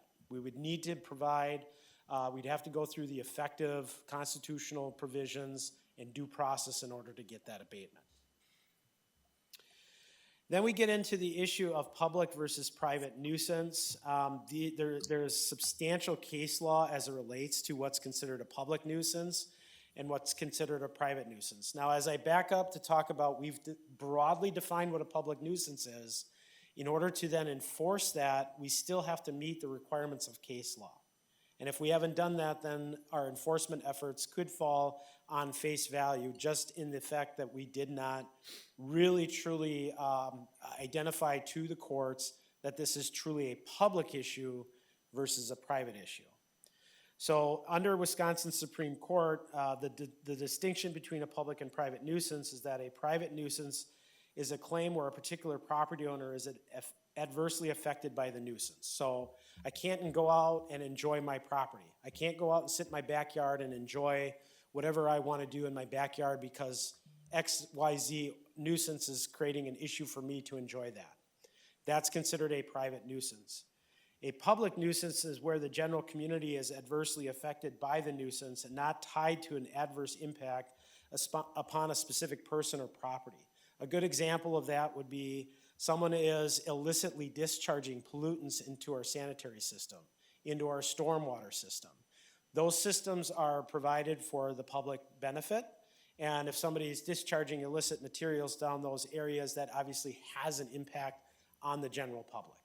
So those are the issues. Somebody puts up something in their front yard that obstructs a stop sign. The stop sign is there to provide benefit and safety and security to the general public, the motorists on the road. That's a public nuisance then, because it affects all users of that particular road. Certainly, sometimes a nuisance can give rise to both public and private nuisance claims caused by the same activity. So even if the village were to identify and effectively enforce a nuisance as a public nuisance, the private property owner who may be also impacted privately on that same nuisance can certainly file claim in the courts as well. Okay, so it doesn't necessarily mean one or the other. They can be conjoined given the circumstances on a case-by-case basis. According to case law, the Physicians Plus decision in determining whether something constitutes a public nuisance, the court considers many factors, including, among others, the nature of the activity. So what is happening as a result of that nuisance, the reasonableness of the use of the property, meaning the individual causing the nuisance, the location of the activity, and the degree or character of the injury inflicted or right impinged upon. So one thing that you'll quite often hear too, if you were to delve into case law, is frequency, duration, intensity. So the higher degree of frequency, the higher degree of intensity, the higher degree of duration, that broadens the impact of the nuisance, thereby creating a stronger case, whether it be a public or private nuisance. If one thing happens one time for 5 minutes, it's going to be really hard to argue in court that that's a public nuisance that requires some type of enforcement. But if the issue is ongoing day by day, hour by hour, and increases or maintains a high degree of intensity, then maybe it might rise to the level of that nuisance. So just a couple of quick case samples that are from Wisconsin. Many of you may be familiar with, we do not have a Sanimax plant in Ashwaubenon, but there is one in Brown County. Sanimax was taken through a process of nuisance enforcement by the Village of Howard, by Brown County, and it was found that did not rise to the level of a public nuisance. So they did not have a public nuisance claim that was sufficient to handle the enforcement. However, Sanimax was litigated against by residents through a class action lawsuit, and ended up settling that case to make improvements to their plant and provide direct compensation to the residents that were a part of that class action suit. It was deemed a private nuisance. So those residents were able to handle that. There's another article here that talks about Sanimax slapping village with a lawsuit. That is from a situation that happened in DeForest, Wisconsin. So Sanimax operates a plant similar to the one here in Brown County, down in DeForest, down in the Dane County region. And the village of DeForest was taking a very strict and direct approach to amending their code, enforcing provisions of nuisance against Sanimax. And Sanimax essentially filed lawsuit against the village of DeForest for targeting. And so I think it's important to note that one, because if we're going to draft this code, we're drafting the code not for an individual user or entity within the village, but the code is drafted so that it applies to all entities within the community. Okay, that we're not doing this simply to target one business, that it has to be evenly applied, that will help meet constitutional requirements. And then interestingly, this is still a case that's working its way through the appellate courts. There's a private yacht club in Sister Bay, the village of Sister Bay, I believe. It has a band shell next to the bay, if you will, the waterfront, and they have concerts there every night. Well, the yacht club users don't like the noise that's coming from that, so they filed a lawsuit against the city of Sister Bay, claiming that, in essence, that they're not enforcing their own nuisance code, and attempting to claim that it's a public nuisance, and Sister Bay is saying, well, it's not a public nuisance, it's a private nuisance because it's only affecting you. And so that has gone through both circuit and I believe appellate court, and it's awaiting the possibility of making its way through the Supreme Court. So it's just kind of interestingly that no matter where you are, it's going to be a challenge to define something to be a public nuisance unless it has significant and severe impacts to the public as a whole, not individuals within that public. So with that, I'm going to pass it over to Will, and Will is going to walk through kind of his efforts more in detail about enforcement, and some of the numbers that we've experienced over the last couple of years. Thank you. So in order to have an understanding of the data that I pulled, I wanted to go over just what I identify and how I've operated the code enforcement role since coming into this position. So the first thing I want to look at is complaints. Complaints are generated by the public. They do not have to be violations of ordinance. They don't have to be verified or anything like that. They can just be complaints or questions, that kind of thing. I think it's very important that when a community member reaches out to the governing body or the municipality, I think it's important to document that aspect just to show that, hey, we hear your concerns and we either took action, are going to take action, or can't take action based on whatever the complaint is. Now, when complaints get substantiated, and I'll explain that term later, they can turn into a violation notice being issued. Violations, quite simply, are the actual forms that get issued to either a business, resident, community member, basically a property owner within the village. These violations can come based on observations of village staff or can become from substantiated complaints. Moving forward, violation notices are issued, allowing property owners a reasonable of time to correct the violation. Obviously, if someone needs to mow their grass, they're only given a smaller chunk of time than someone who needs to correct or make a large alteration on a building. Having a variable time for each violation, I think, is very important because, again, we want to work towards bringing property owners and properties into compliance with village code. Now, if they don't comply with the set timeline, then we can move to alternative measures such as citations. Citations are essentially the same thing as like what a police officer would pull you over for speeding and issue a ticket. It's essentially the equivalent of that. There's not a whole lot to share about citations, just because they're the actual municipal forfeiture being issued. So to break down the complaints, and all of the examples that you see up here are actual complaints that I have received, and I found it very beneficial because they clarify a lot of the definitions. The first one that we'll look at is unfounded complaints. Unfounded complaints are basically complaints that come in that ultimately aren't a issue that the village of Ashwaubenon can address. It can be a lot of civil complaints. The example I use is trees. If a tree is growing over the property line of a neighbor and that neighbor doesn't like it, the village is not able to interject itself into that conversation, as that issue is civil. Moving on, and this one's a little bit more complicated, which is why I use two examples: unsubstantiated complaints. Unsubstantiated complaints are complaints that could be a violation of village code. However, upon further investigation, the situation that is assessed by either the code enforcement official or investigating person is not able to find enough evidence to warrant a violation notice being issued. The two examples I use here are basically if a complainant reports on Saturday that their neighbor has long grass, village code, if you were unaware, requires grass and vegetation to be maintained at a height of 6 inches or less. If a complainant submits a complaint on Saturday that their neighbor's grass is long and over that 6-inch requirement, and that neighbor ends up cutting it on Sunday, that investigation still wouldn't take place until Monday. Therefore, when I would go to the property, obviously there is no violation, so no violation can be issued. It's not saying that a violation wasn't there, but it's saying I don't have the proof to issue a violation notice. The other example I use is a complainant reported an odor, or basically a neighbor is smoking meat causing an odor. The complainant advised that the odor was coming into their house and getting on basically their furniture, and they didn't like it.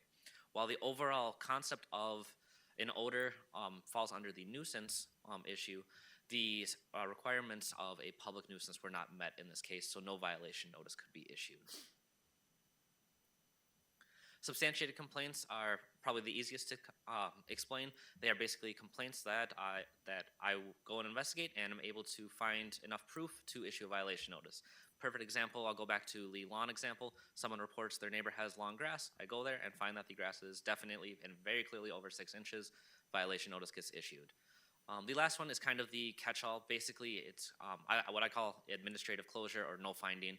Basically, it's when a complainant submits a complaint, and there's not enough information for me to pursue any sort of action, so I will typically reach out to the complainant for more information, and that individual does not reach back out. they don't have any more information to provide, so I can't take further action. Basically, this is kind of the catch-all for the complaints that don't fall into any of the other three categories. As you'll see in the data, there's very few complaints that actually fall into this section. So looking at the data, this is just I provided just a broad overview. This slide looks at just village-wide code enforcement activities. I can attest for the 2024-2025 numbers. Obviously, this position was not created in 2023 and was handled on a part-time basis. I also don't know the any sort of basis that a complaint versus a violation being issued, so I'm not able to answer those questions. As I just went through my explanation for the basically the complaint dispositions, I'm able to verify that for obviously the 2024 and 2025 years. Looking at village-wide, you may notice that there's two 2024s and two 2025s. There was one violation that was issued during 2024 that ultimately resulted in 223 complaints being issued regarding that one violation. What I found is this heavily skewed the data, so I found it very important to show that data up there because it's important to include it, but also show the data without it just because it actually could influence the percentage points by up to 20% in some years. So it's just some things to note. Reasonably speaking, looking at the overall data, it seems about 10 to 15% of complaints that are submitted are unfounded. Typically about 20% of the complaints are unsubstantiated or around there. Of the substantiated complaints, typically about 50 or even greater complaints are actually substantiated, and then seldom or very few result in that no finding or administrative closure. With the goal of the conversation to be the nuisance data, I wanted to break it down the nuisance complaints that we receive, as well as looking at where they're being located. The three most common nuisance complaints that we receive that are being assessed are going to be noise complaints, odor complaints, and light complaints. The top chart actually looks at the location and the zoning districts that the complaints were filed in, or the suspecting address that's committing the violation is located in. As you can see, the residential zoning districts in Ashwaubenon and the industrial, or essentially the industrial park area, are the two very predominant areas that saw a lot of the complaints generated. Looking at the actual nuisance complaint dispositions, and again, this data is as of 6/30 2025. I just had to create a deadline for keeping track of the data because it changes obviously every day. I found that the halfway point was a great way to follow that. Looking at the complaints that were submitted regarding nuisances, you can see the yearly totals. Once again, I did show the data including the violation that resulted in 223 complaints over the 2024 and 2025 years, but I also excluded it as well, just because again, that can heavily, as you can see, skew the data. It can bring it down just substantially. So most notably, typically speaking, when it comes to nuisance complaints, about 10 or less % are typically found to be unfounded. Of the unsubstantiated complaints, a higher percentage are found to be unsubstantiated, and then when it comes to substantiated, it's a relatively low number there. And then no nuisance complaint resulted in any admin closure. Now, the most important thing to note is under our current code, when a complaint related to a nuisance was substantiated and a subsequent violation was issued, there was a 100% clearance rate when it comes to resolving that issue and having that property be brought into compliance. It is also worth noting as well that when these violation notices were issued, no citations actually came from the violation notices. What this means is that whichever property was committing the violation, they complied before a citation needed to be issued, and they worked with us on whatever that need may be. Perfect example is over here at the church on Morris. They installed new lights for their church members in case they have any events at night. They installed the lights. Ultimately, they installed them too high, and it was creating a very clear nuisance that violated both our zoning code and then building code as well, just because of the amount of light that was actually trespassing on other properties. We issued the violation notice to the church. They worked with their contractor and us on getting that issue resolved, and that issue was resolved in a very reasonable amount of time. Okay, so kind of moving on to the next topic here, and one of the points that we presented at a prior meeting was kind of a draft set of ordinances or code amendments to our zoning code that would put together performance standards for industrial and commercial properties within the village. So what this would do is it would basically create a dedicated article within the zoning codes that would not only complement the existing nuisance code, but would expound upon it and create some more standardized criteria that would be required for a violation to occur. It doesn't necessarily negate our general nuisance provisions. We would still maintain that, but it would put the responsibility of enforcement outside of the nuisance category and kind of put it into more of a zoning code issue. That doesn't necessarily make it easier to enforce. In fact, there may be situations where that actually makes it more difficult to enforce as a result. And I mentioned that here in this bullet point that it would require a higher burden of quantitative evidence to enforce and prosecute. And that could eventually lead to substantially higher labor and material cost. So as Will had alluded to, we're currently using our nuisance code to provide enforcement and corrective action by entities and violators within the community to a very high success rate. So this would expound upon that, but again, it would come at a cost for both time and resources. Within the draft code, we touch on issues related to noise limits. Essentially, we'd be creating very objective criteria under decibel limits with scientifically measurable thresholds. We have criteria within industrial zones as well as commercial zones. This includes subjective controls for objectionable qualities like shrillness, intermittency, and beat frequency. So again, frequency, duration, intensity. But it does require equipment and staff training to use properly calibrated testing equipment. There is case law that indicates that we would need to maintain a Class 1 calibrated sound meter in order to effectively measure those sound waves. So a lot of times people will say, well, I can get a decibel meter on my phone. In order to meet requirements under case law, it has to be a properly calibrated design device to measure those frequencies. You may find that the device on your phone, the application on your phone, is measuring the same quality that the Class 1 meter is, but again, case law will indicate, well, what did you use to calibrate the device on your phone? And if you have no ability to justify and provide that certification, the case gets tossed, right? So you have to have the certification and the proper training on how to use that device in order for it to qualify. Quick Google searches have found that Class 1 calibrated sound meters can cost anywhere between $3,500 to $11,000. So they're all over the board. There's certainly cheaper ones, but again, in order to get a calibrated Class 1 device that would meet the requirements that are traceable, that's what we were finding in a quick Google search. The industrial performance standards deal with vibration limits, and effectively what this part of the code would do is it would ban perceptile vibrations beyond the property line. And it makes exceptions for construction and maintenance work in those projects, but it is highly subjective and would require us, it would be difficult to investigate and enforce and prosecute.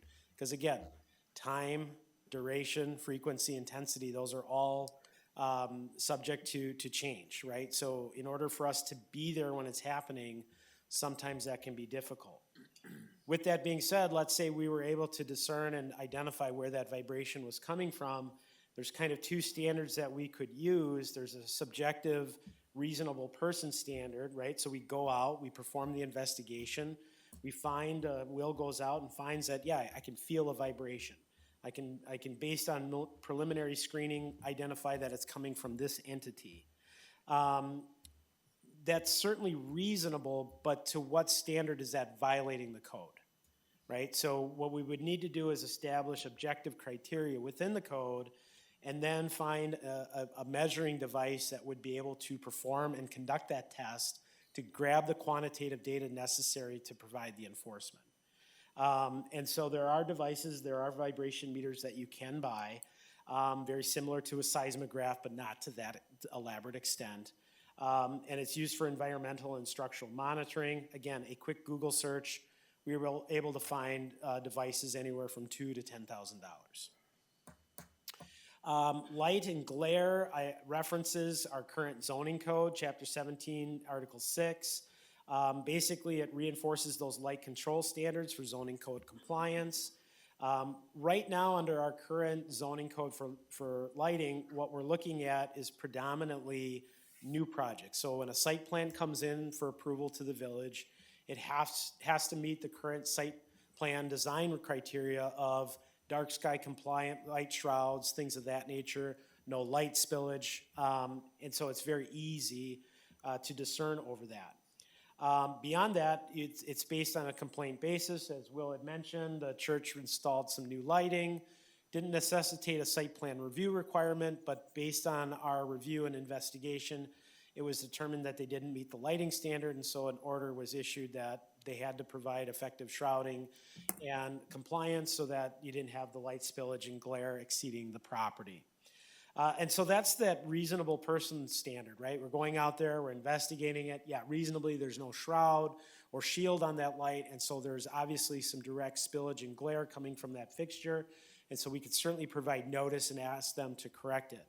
But if we get to a point where it's like they have the shrouds, they met the requirements of the fixture standard, how are we going to prove whether or not that light spillage is exceeding the requirements under the code? So again, we'd have to go to a more objective point of view, get a light level meter, go out there and basically measure the light outside of the property lines to confirm that it exceeds the light standard that's been established. So again, these devices are relatively affordable, but they do cost some dollars. So anywhere, again, quick Google search had us anywhere from $250 to $1,600. From an odor standpoint, the Industrial Performance Standard Draft Code basically ties our odor nuisance enforcement to the state standard of natural resource code. So interestingly, we're adopting by reference Wisconsin Administrative Code. So if somebody is violating that section of Wisconsin Admin Code, they would in effect be violating our zoning chapter. So it's consistent with that. With that being said, if you were to read the Wisconsin Administrative Code, it still remains relatively subjective as written. And in that regard, as it requires an investigation by an enforcement official, that being from the DNR, or in our case, it would be from the village. We would have to determine by nature the intensity, frequency, and duration of that order to determine whether or not a violation exists. We're currently doing that today, absent of this code. The other option is to do a random sample of persons exposed to the odor. Well, how do you determine that? And interestingly, if you were to contact the DNR today and say, well, you guys regulate odor, why aren't you enforcing odor? They will tell you that it's darn near impossible to enforce the provisions within the code. So they leave it up to municipalities, oftentimes county health agencies, city health agencies, or local cities and villages to enforce their nuisance code. They won't even enforce it.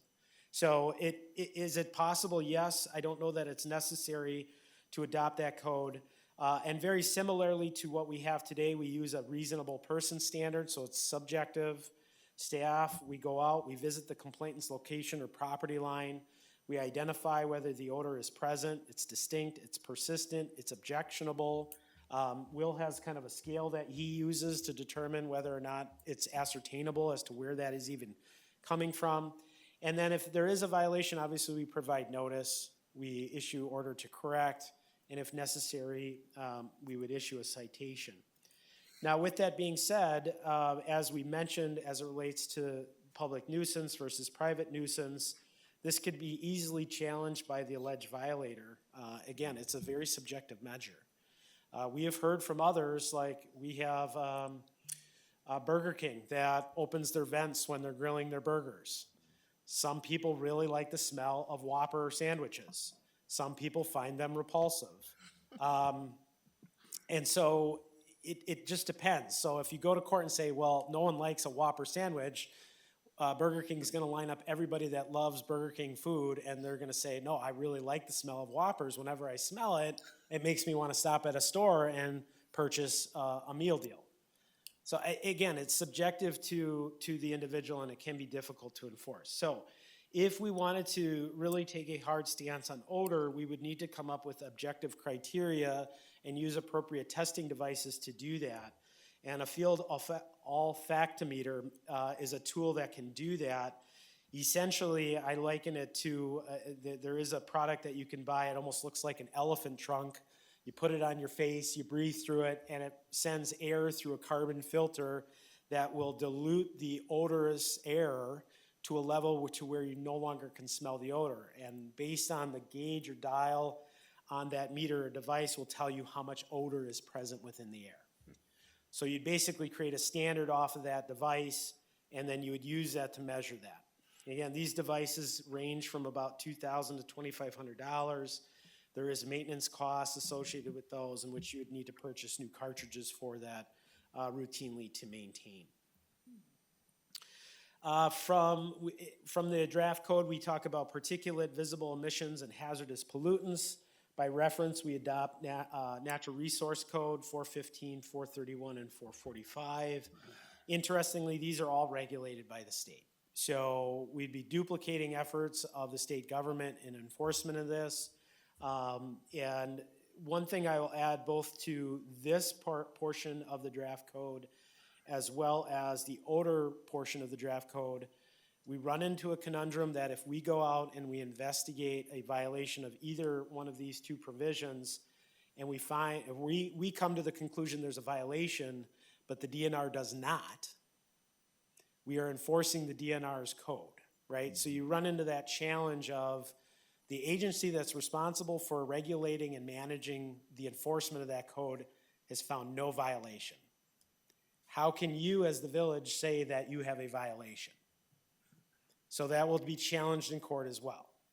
So I think it's important to note that we would need to work in concert with the DNR to determine whether or not a true violation exists.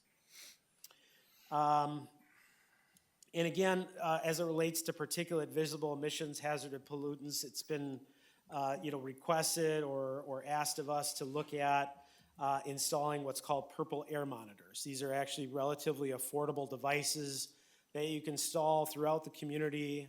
You can install them with Wi-Fi or broadband access. You can get real-time data on air quality considerations within the zone of that purple air monitor. They are air quality sensors. They are generally used by individuals or communities or governments to measure particulate matter, but it doesn't necessarily target or identify where that's coming from, what the particulate matter actually is. It's basically lasers and lights and refractive technology that identifies and measures the amount of particulates in the air. It does not detect odors, as had been commonly thought. In conversation with the manufacturers of purple air monitors, they do attempt to measure VOCs or volatile organic compounds, but it is experimental at this point, and they identify that it's not used for enforcement purposes. Most of the time from talking with them, purple air monitors are used more for scientific purposes. Classrooms use those, so you see them a lot of times put in for schools. Schools will use them for scientific purposes to evaluate the air quality within kind of an area around the school or within the community. Again, these are relatively affordable. They do cost between $200 and $250. Plus there's the cost of broadband in order to make the connection a reality. So again, these performance standards will assist or add on to an existing provision within our code for public nuisances related to noise, vibration, odor, light, particulate, and other emissions. And then finally, I just want to kind of part with the Pareto principle. We kind of talk about this quite a bit internally, that it's commonly called the Pareto principle, the 80-20 rule, but in the reality for Ashwaubenon is probably greater than 80-20. The vast majority of issues that are presented to the village in the form of a complaint related to a nuisance are resolved. As Will had mentioned, the vast majority of them are resolved without even citation. In fact, 100% of them this past year have been resolved through the normal abatement process. So, we're putting a lot of effort and energy into really putting together a robust code that requires a very a significant amount of resources to address something that is currently being addressed to a certain degree effectively through our current enforcement practices. So with that, any questions from the board? This is really just for informational purposes. If the board does desire to enact the performance standards that had been presented, it is a provision within the zoning code, so it does require public hearing and review of the Plan Commission. So it would need to formally go back to Planning Commission, have a recommendation from them, and then a scheduled public hearing in order for adoption to occur. First thing, thank you for the thoroughness and everything that you've gone through here. As I start to look at this, again, it's a challenge in our courts today. I think the first issue is for us to be able to come up with some sort of process to be able to vet whether it's a public or a private nuisance. That's like step one. It doesn't matter what the type of nuisance is. We can't do that. It's pretty tough for us to go forward. We can go out and tell them they have a violation, we think there's a violation, but you're never gonna get to the point where you can issue a citation because we just don't have any grounds to do that. It's just not gonna work. Since we do this on a complaint basis, my thought would be is based on the complaint, based on that we can say that we can vet the public, that it's a public or private nuisance, and that probably ends up getting like Tony involved or whatever to be able to vet that out. I don't see that the village should be building the expertise or hiring or purchasing the equipment to do this. I think we should look at third parties in order to do that on a complaint by complaint basis, because they have all this equipment, and much of this equipment, I am certain, is sensitive to time. So yeah, you can buy that piece of equipment today, but 5 years from now, guess what?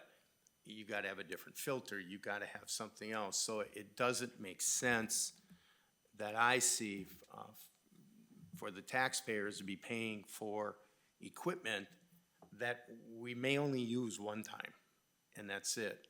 I would rather see us that if a particular complaint comes in, we can view that it is a public nuisance, that then at that time we then hire to cover that. As far as updating the code, I don't know that I have a serious problem with putting in certain levels, things like that into the code. That to me actually just helps Will to be able to substantiate when he's going out to review it, to say, okay, this level or this level. Granted, at that point, you don't have any piece of equipment to do it, but then you can bring that third party in to say, yeah, it is above this level. At least then we've given the guidance to say, here's the levels that we're at. So I don't know that I have a real serious problem with adding that to the ordinance, but it's, as far as I'm concerned, the one thing that I still think we would need to do is come up with that vetting process. Because to me, that's overarching. If we can't vet it as a public or private nuisance, I don't really want to see the village spending resources and dollars, taxpayers' money, when in the end, it's just gonna get thrown out because it's gonna be a private nuisance and we spent a bunch of money and didn't do that. So to me, that would be something up and above of what's been presented here. What's that process? Those are my thoughts. Yeah, I would just add to that point of public versus private and that vetting process.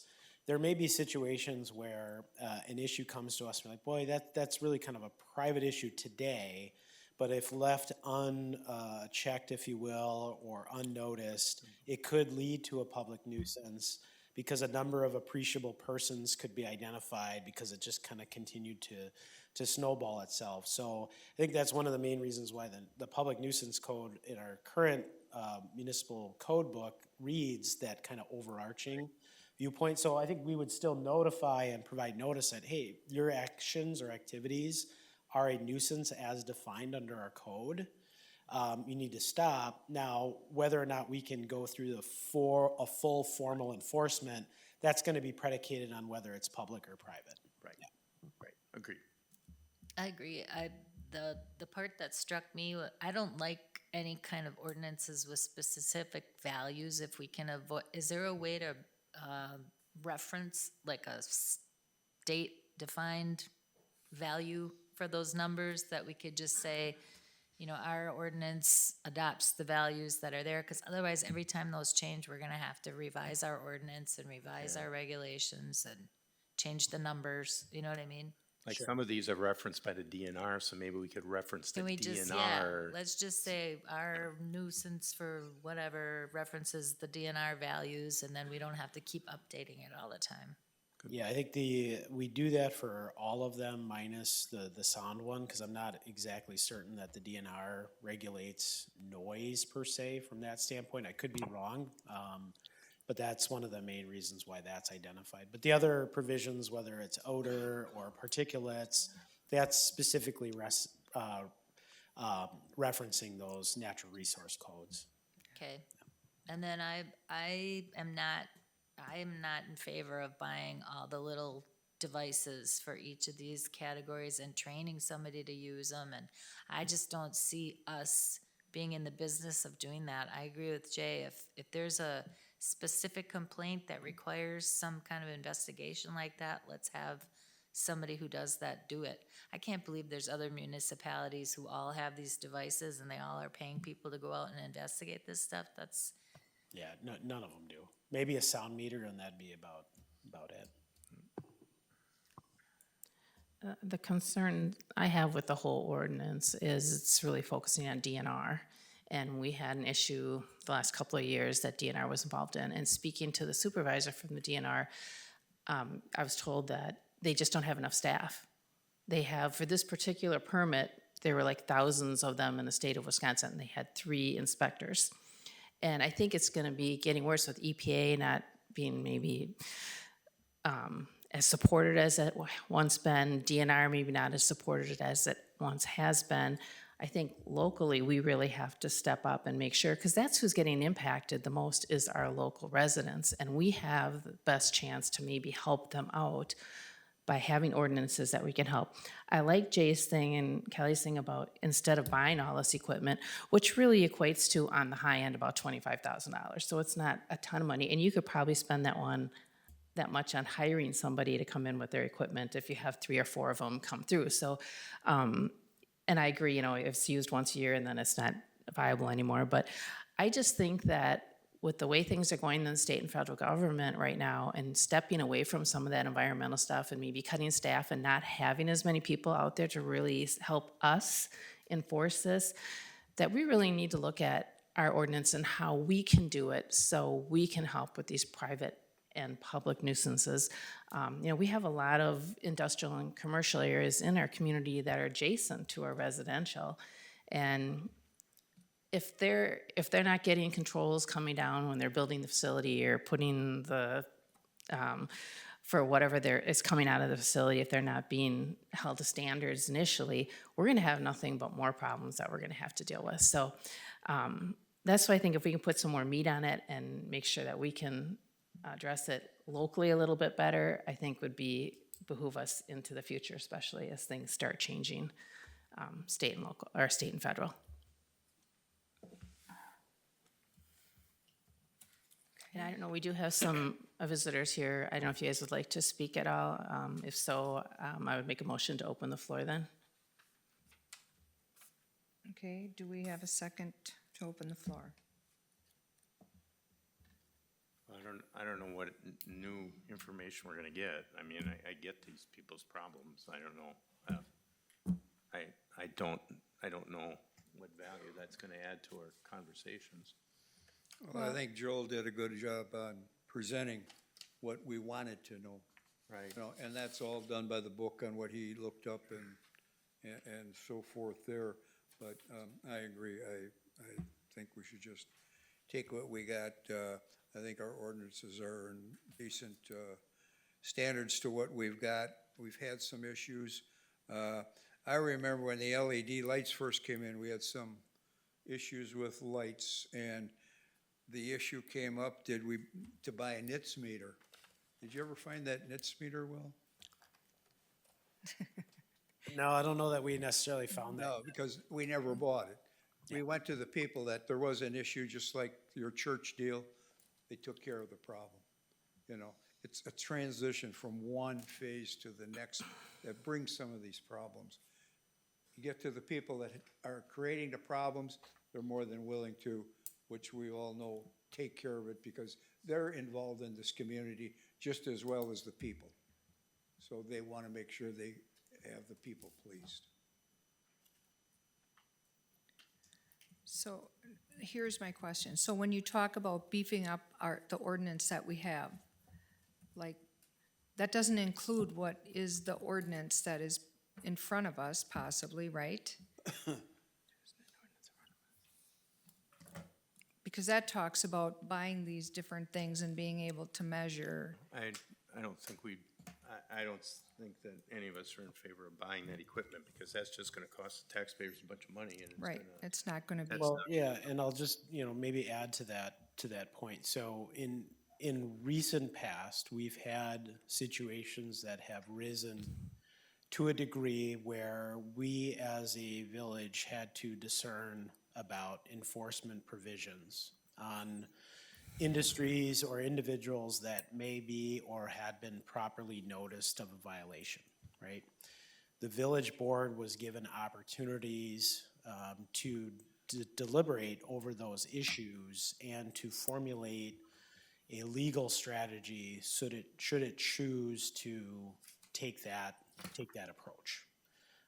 That was done in accordance with the exceptions under Wisconsin state statutes related to closed session.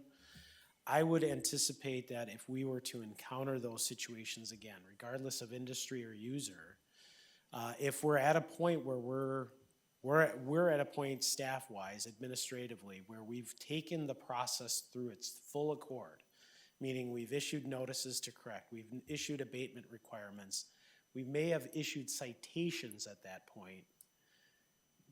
At that point, staff can come to the village board and you can deliberate very specifically on that issue as it relates to additional measures or litigation it wishes to extend towards those entities. But again, it's done on a case-by-case basis based on a set of facts that you're using at that time to evaluate. Again, it's that Pareto principle. You're gonna create this broad code to cover all of these entities, or are you going to essentially enforce the code as it is, and then if you get to that point where you need to provide further investigation, you need to get further facts to determine and build your case on that specific instance, you do that on a case-by-case basis, and you don't necessarily create this overburdensome effort to create code that is in large part could be considered unenforceable because you don't have the tools and mechanisms to do that. So I think you've gone through a process recently where, again, the code has been sufficient in its effect of providing notice, having communication, working with an entity to resolve the issue. Now, there may be individuals that are unsatisfied with the result of that, but again, we've even talked about that between a public and private nuisance, right? It's not a public nuisance, it's a private nuisance. So we've resolved it from a public nuisance standpoint. What more does the village board want us to do in order to satisfy an individual's private interests? That's really the case here is these are private issues and concerns. Do you want to expend village resources to solve private issues? Or do you want to strictly remain in the realm of handling public issues? Is this informational only, or do you need some action? Because I'm inclined to say don't revise if the existing ordinance is 100% success rate on the slides you had up there, why do we even need to change it at all? Well, that's your judgment. That's certainly your decision and your prerogative. We feel from a staff perspective that we have resolved the issues successfully.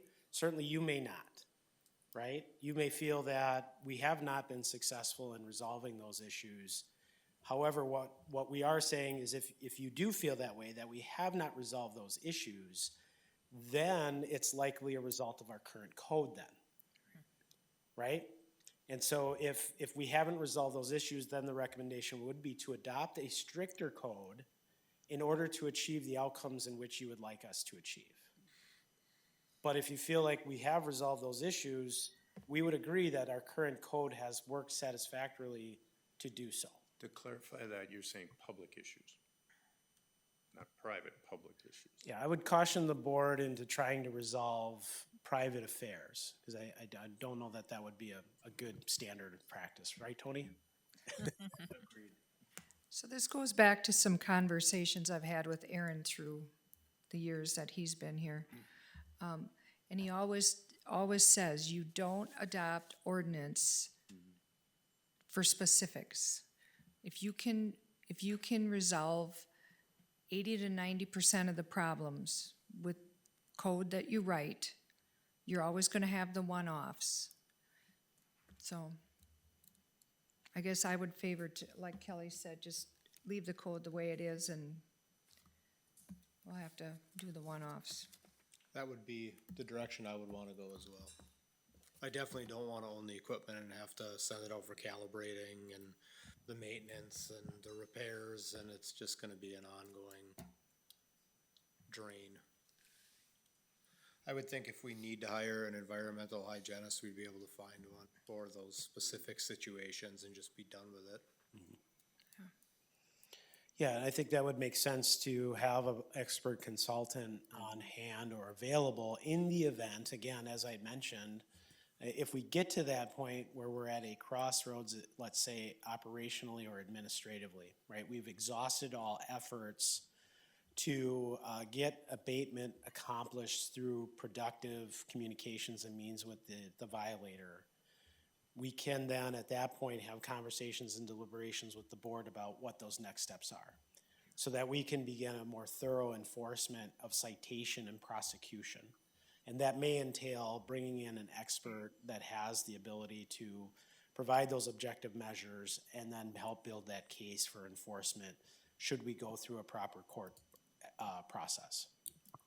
So we don't have to do anything with this, because it's information only then? Yeah, tonight you wouldn't unless you feel compelled that you would need or want that code to proceed. If you do, then that code would get forwarded to Plan Commission for recommendation and then eventual public hearing. But if there's no desire to make changes to your municipal code tonight, you don't have any need to take action.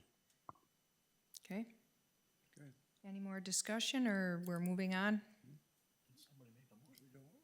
Well, we don't need a motion, No, it's just for no. general. No, I thought somebody made No, we, No. Okay, then we're gonna be moving on here. move on. 9K, consider, discuss, act on ordinance 07-1-25, repealing and recreating Chapter 7, Traffic and Vehicles, Article 7, Bicycles, Motorbikes, and Similar Vehicles. Joel? All right, thank you. This chapter here is a complete repeal and recreation of Chapter 7, Article 7 related to bicycles, motor vehicles, motorbikes, and other similar vehicles. If you recall, a few months ago, we had a prior conversation and an amendment to our code that did some changes to our existing Chapter 7, Article 7. This is a full repeal and recreate, and the reason for that is it provides some further regulation and restriction on the use of bicycles, electric bicycles, and electric scooters. And by doing the repeal and recreation, it allows us to just basically renumerate it to make more logical sequential order to the code, thereby making it easier to explain and understand by not only our residents, but also our enforcement officials. So real briefly, I want to touch on the things that this code does. It does provide additional definitions under our current municipal code, and it references all definitions to state statutes. So the definition of a bicycle, electric scooter, a low-speed vehicle, those are all defined under statutes. Our code references the statutory definition to the point I think that was made earlier in the previous discussion.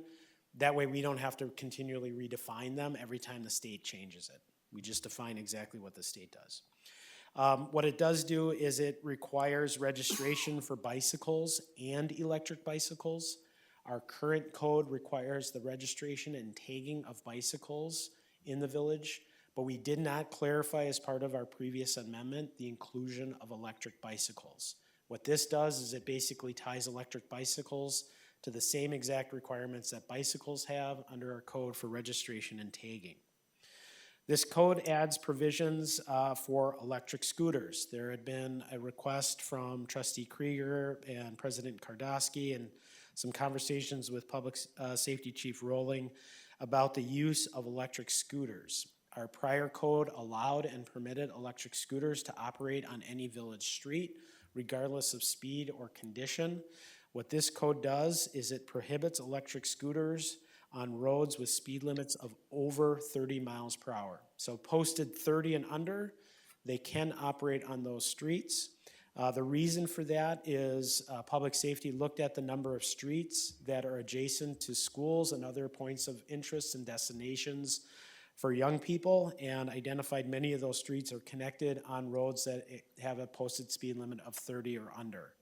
So that allows students to get to school and still use roads like Cormier or Ridge and things of that nature. With that being said, operation on streets that are posted greater than 30 miles an hour would be able to be used on roads that have an official bike lane. So basically they'd be able to operate within the bike lane just as any bicyclist would. However, that excludes Oneida Street and Holmgren Way. So operation of electric scooters on the streets of Holmgren Way and Oneida Street would be prohibited. However, because of that prohibition and because of the proliferation of individuals using sidewalks and trails on scooters, it is in the code that sidewalk and trail usage would be allowed for electric scooters. Okay, and that includes Oneida Street and Holmgren Way. They just would not be able to operate on the road. In addition to that, there are other provisions in there, such as an explicit prohibition against short-term commercial rental of electric scooters. We've had requests in the past for Bird Scooter and the like to operate in the village. The village board has traditionally denied that request. There is a provision within the state statutes that permits municipalities from outlawing it within their code. This would provide that prohibition. In addition to that, it adds further definition and restriction for motorized vehicle restrictions, such as mopeds, ATVs, utility vehicles, golf carts, and so on and so forth. So it just adds further definition of what those are and where they're prohibited from being used, i.e. streets, trails, sidewalks. So they would be prohibited. Under our current code, we define an element of a vehicle called a neighborhood electric vehicle. There is no statutory reference to what that is. However, interestingly, a neighborhood electric vehicle under our current code is the exact same definition in the statutes of a low-speed vehicle. So the definitions in this code identifies a low-speed vehicle by statutory reference and then defines a neighborhood electric vehicle as being the same as a low-speed vehicle. These vehicles, unless prohibited by a municipality, are permitted on streets under statutory law. However, a municipality, again, may outlaw them. Now, a neighborhood electric vehicle or a low-speed vehicle could oftentimes look like a golf cart. So in fact, we've had a number of these entities during the NFL draft operate what people would say, well, that looks like a golf cart, but in reality, it was a low-speed vehicle that was registerable through the DMV and licensed through the DMV. And so what we would be doing is effectively prohibiting those from being used on village streets. In addition to that, we are looking to require a helmet requirement for anyone under the age of 16 years of age. So that's a somewhat novel concept. There's only, I believe, one municipality in the state of Wisconsin that has a helmet requirement. The provision within our code basically models exactly their code. It has been challenged and it has been upheld. So we feel confident that that provision would be sufficient. The reason for that obviously is primarily for safety. It allows our riders of a young age to wear helmets, so that would inevitably make them safer, but it also provides an opportunity for education. So we're not necessarily looking at adding this code for an enforcement provision, but it gives our officers an opportunity to stop and speak with young adults that may not be riding an electric scooter or a helmet and have a conversation with them and educate them on the importance of wearing a helmet, and then provide information to the parents to do so as well. We've updated some minor provisions within our enforcement and penalties, primarily just related to notification, based on age, who gets notified, who's responsible, and then increase the maximum forfeiture from $10 to $25. So a couple quick things that I just want to mention that aren't necessarily related to a specific provision within the ordinance, but add some context. Number one, on the electric scooter requirement, there was quite a bit of conversation at Bike and Ped about where those should be able to be operated. I know that there are concerns about their use and the rate of speed in which they can be operated.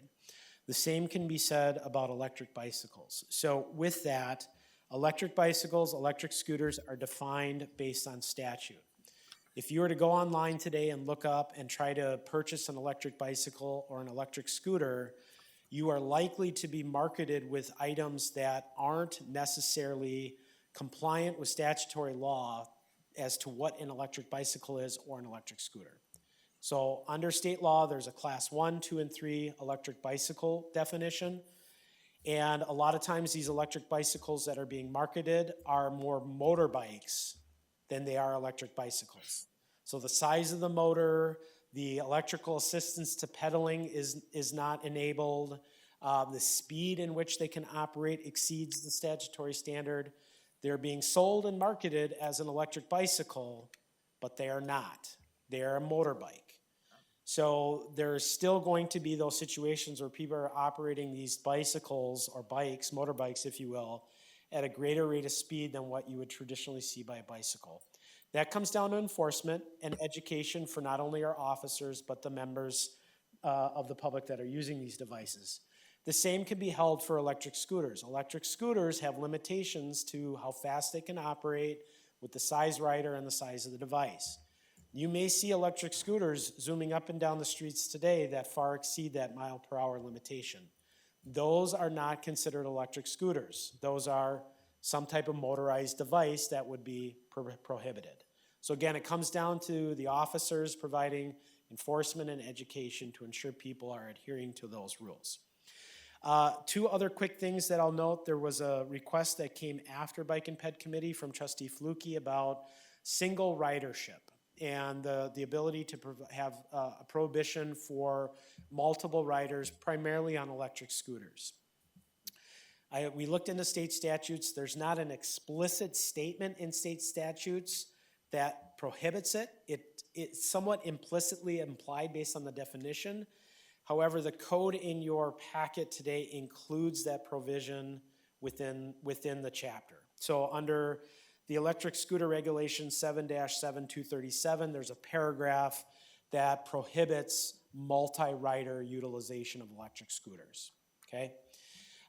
There was another request about, well, if we register or require tagging of bicycles and electric bikes, can we do the same for electric scooters? The statutes are very clear and explicit. You can do that for electric bicycles, but it doesn't say you can do it for electric scooters. So we've left that out unless something changes or we become familiar with something different. That is not a provision within the ordinance. With the exception of those two minor updates, the code that was presented to you tonight was recommended for approval from Bicycle and Pedestrian Committee at their meeting this past last week. So with that, I'll answer any questions. Thanks for looking into the scooter part of it, Joel. That was something that came out after the fact. I just want to mention just a couple things on it. I don't have an issue with the helmets part of it. It's a way for us to stop somebody that doesn't have a helmet and talk to them. And they should wear a helmet because that's much safer for them. But it will not prevent a crash. Not at all. So if we're doing it for that reason, it's not going to do us any good. The other thing on this, I thought of because a young lady asked me this weekend. She has a trailer, and in the code it does talk about children in the trailers have to wear helmets. Her child is less than 1 year old, and a young child cannot wear a helmet because their neck is not strong enough yet. And the way our code reads, it says all children, everyone under age 16. So I mean, there's probably not a lot of people that are affected, but a child below 1 that's in a trailer cannot wear a helmet and would not be able to have that on their head. The other thing I had a question on is we just recently, the Bike and Ped Committee is doing, updating our Bike and Ped plan. And one of the questions on the plan that was asked when the survey was put out to both bicyclists and walkers in our community is what is the most important improvements that can make it easier and more convenient for you to walk in Ashwaubenon? And then the other question was for you to bicycle in Ashwaubenon.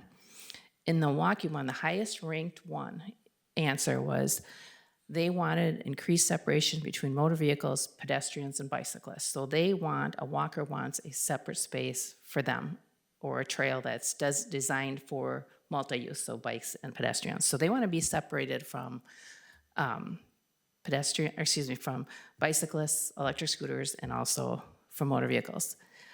The same question was asked to the bicyclists. They ranked at number 2, the same question. They wanted to have separation from motor vehicles and pedestrians.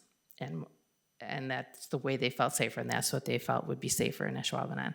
So with our code allowing our scooters and our electric bikes and our bikes to ride on the sidewalk, we are putting everybody in the same space that is not designed for multi-use like that.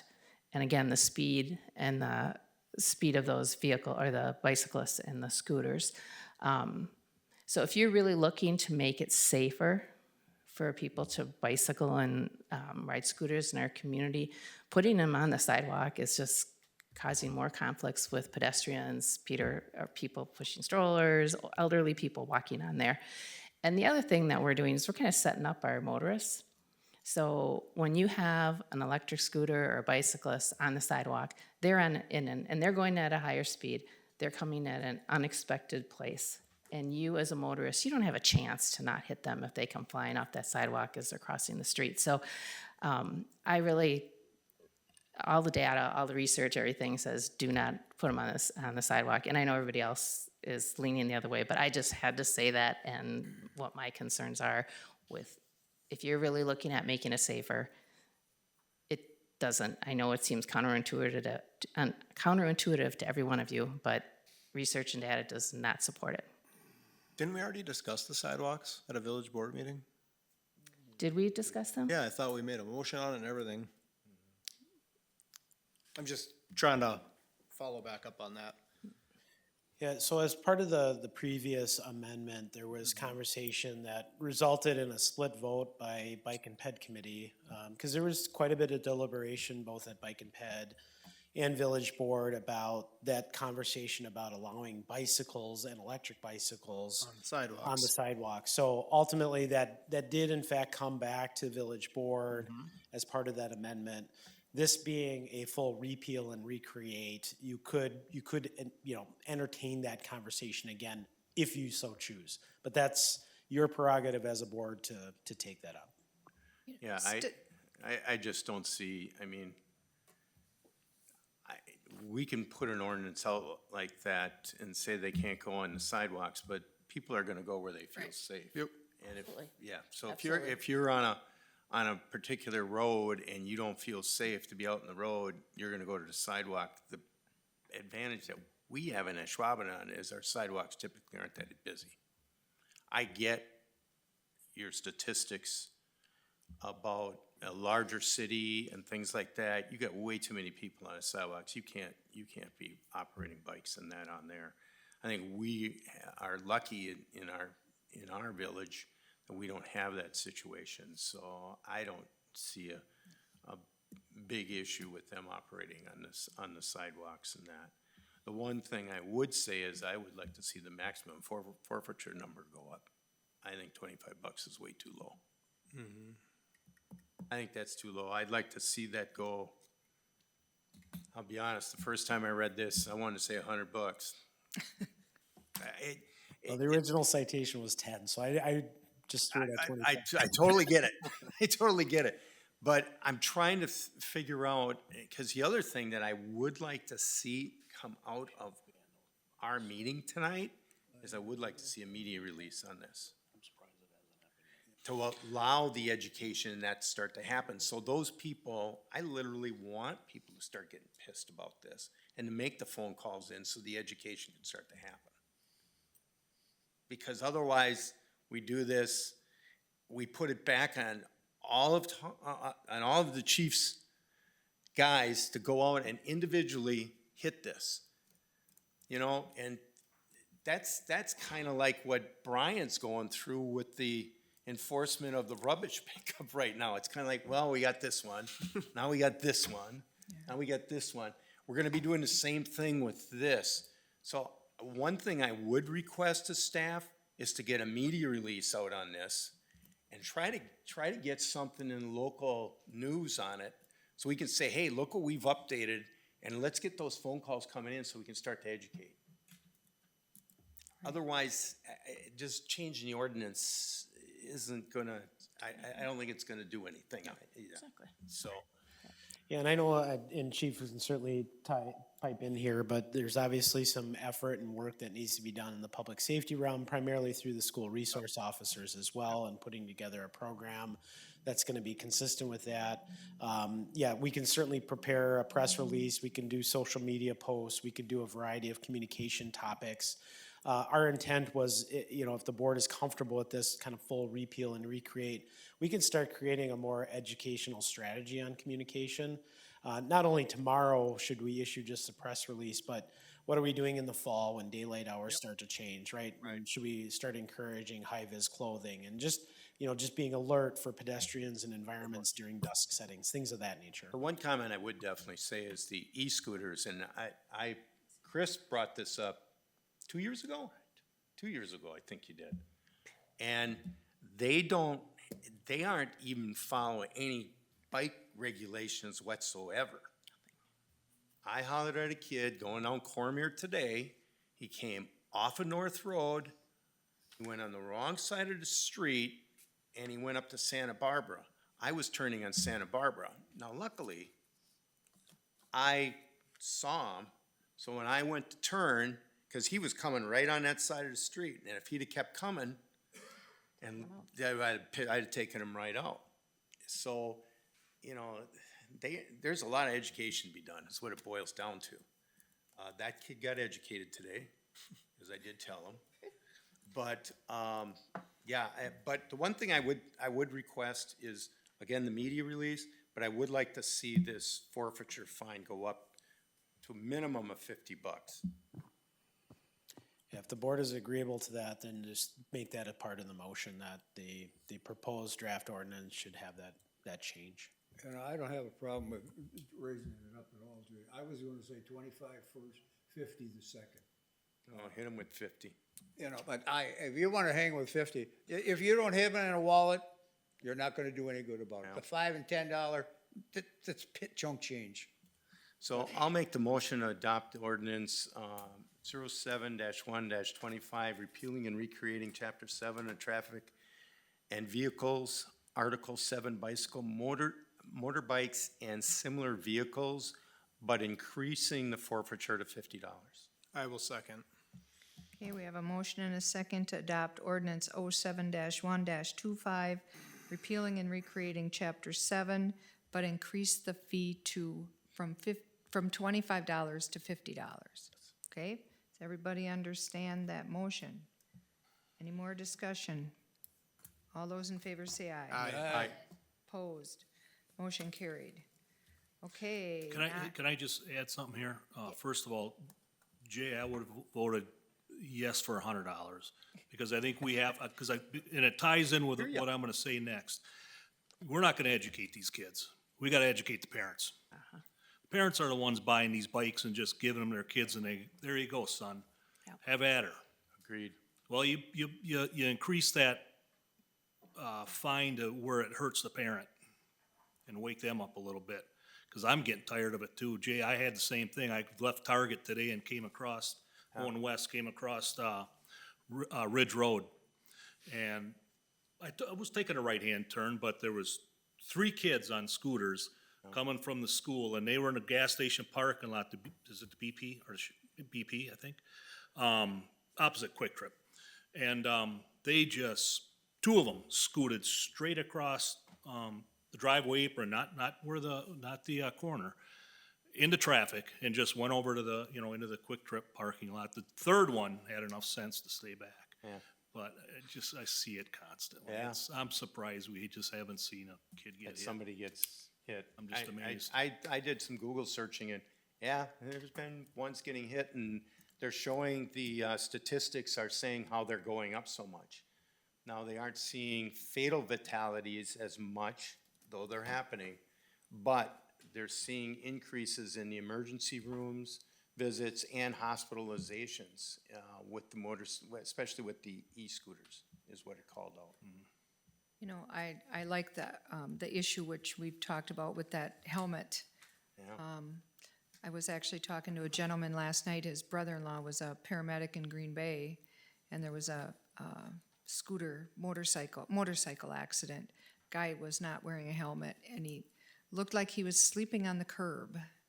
And when he looked, the back of his head was mush because he had no helmet on. So, yeah, I'd like to see that. So, anyway, okay. We have a motion and a second. We all voted? Yep. Okay. Moving on to 9L, consider, discuss, act on ordinance 07-2-25, amending Chapter 7, Traffic and Vehicles, Article 4, Parking, Section 100, parking prohibited at all times. Joel. This is just a simple cleanup where we are eliminating parking, or prohibited no parking on both sides of Alden Circle.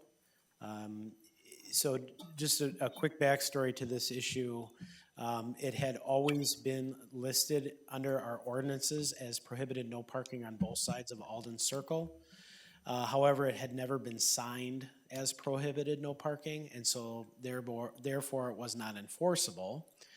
When we went through our parking ordinance related to the NFL draft, it was identified then by staff that, hey, we have this in our code, we should go sign it. So we signed it, and after we signed it, the residents in Alden Circle said, whoa, you're taking all of our parking away, and had significant concerns.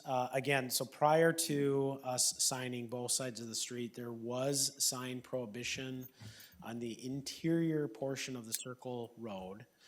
This ordinance would essentially eliminate the prohibition for no parking on both sides and make it no parking on the outer perimeter, which was what was set up before. So you could park on the interior perimeter before, not on the exterior perimeter.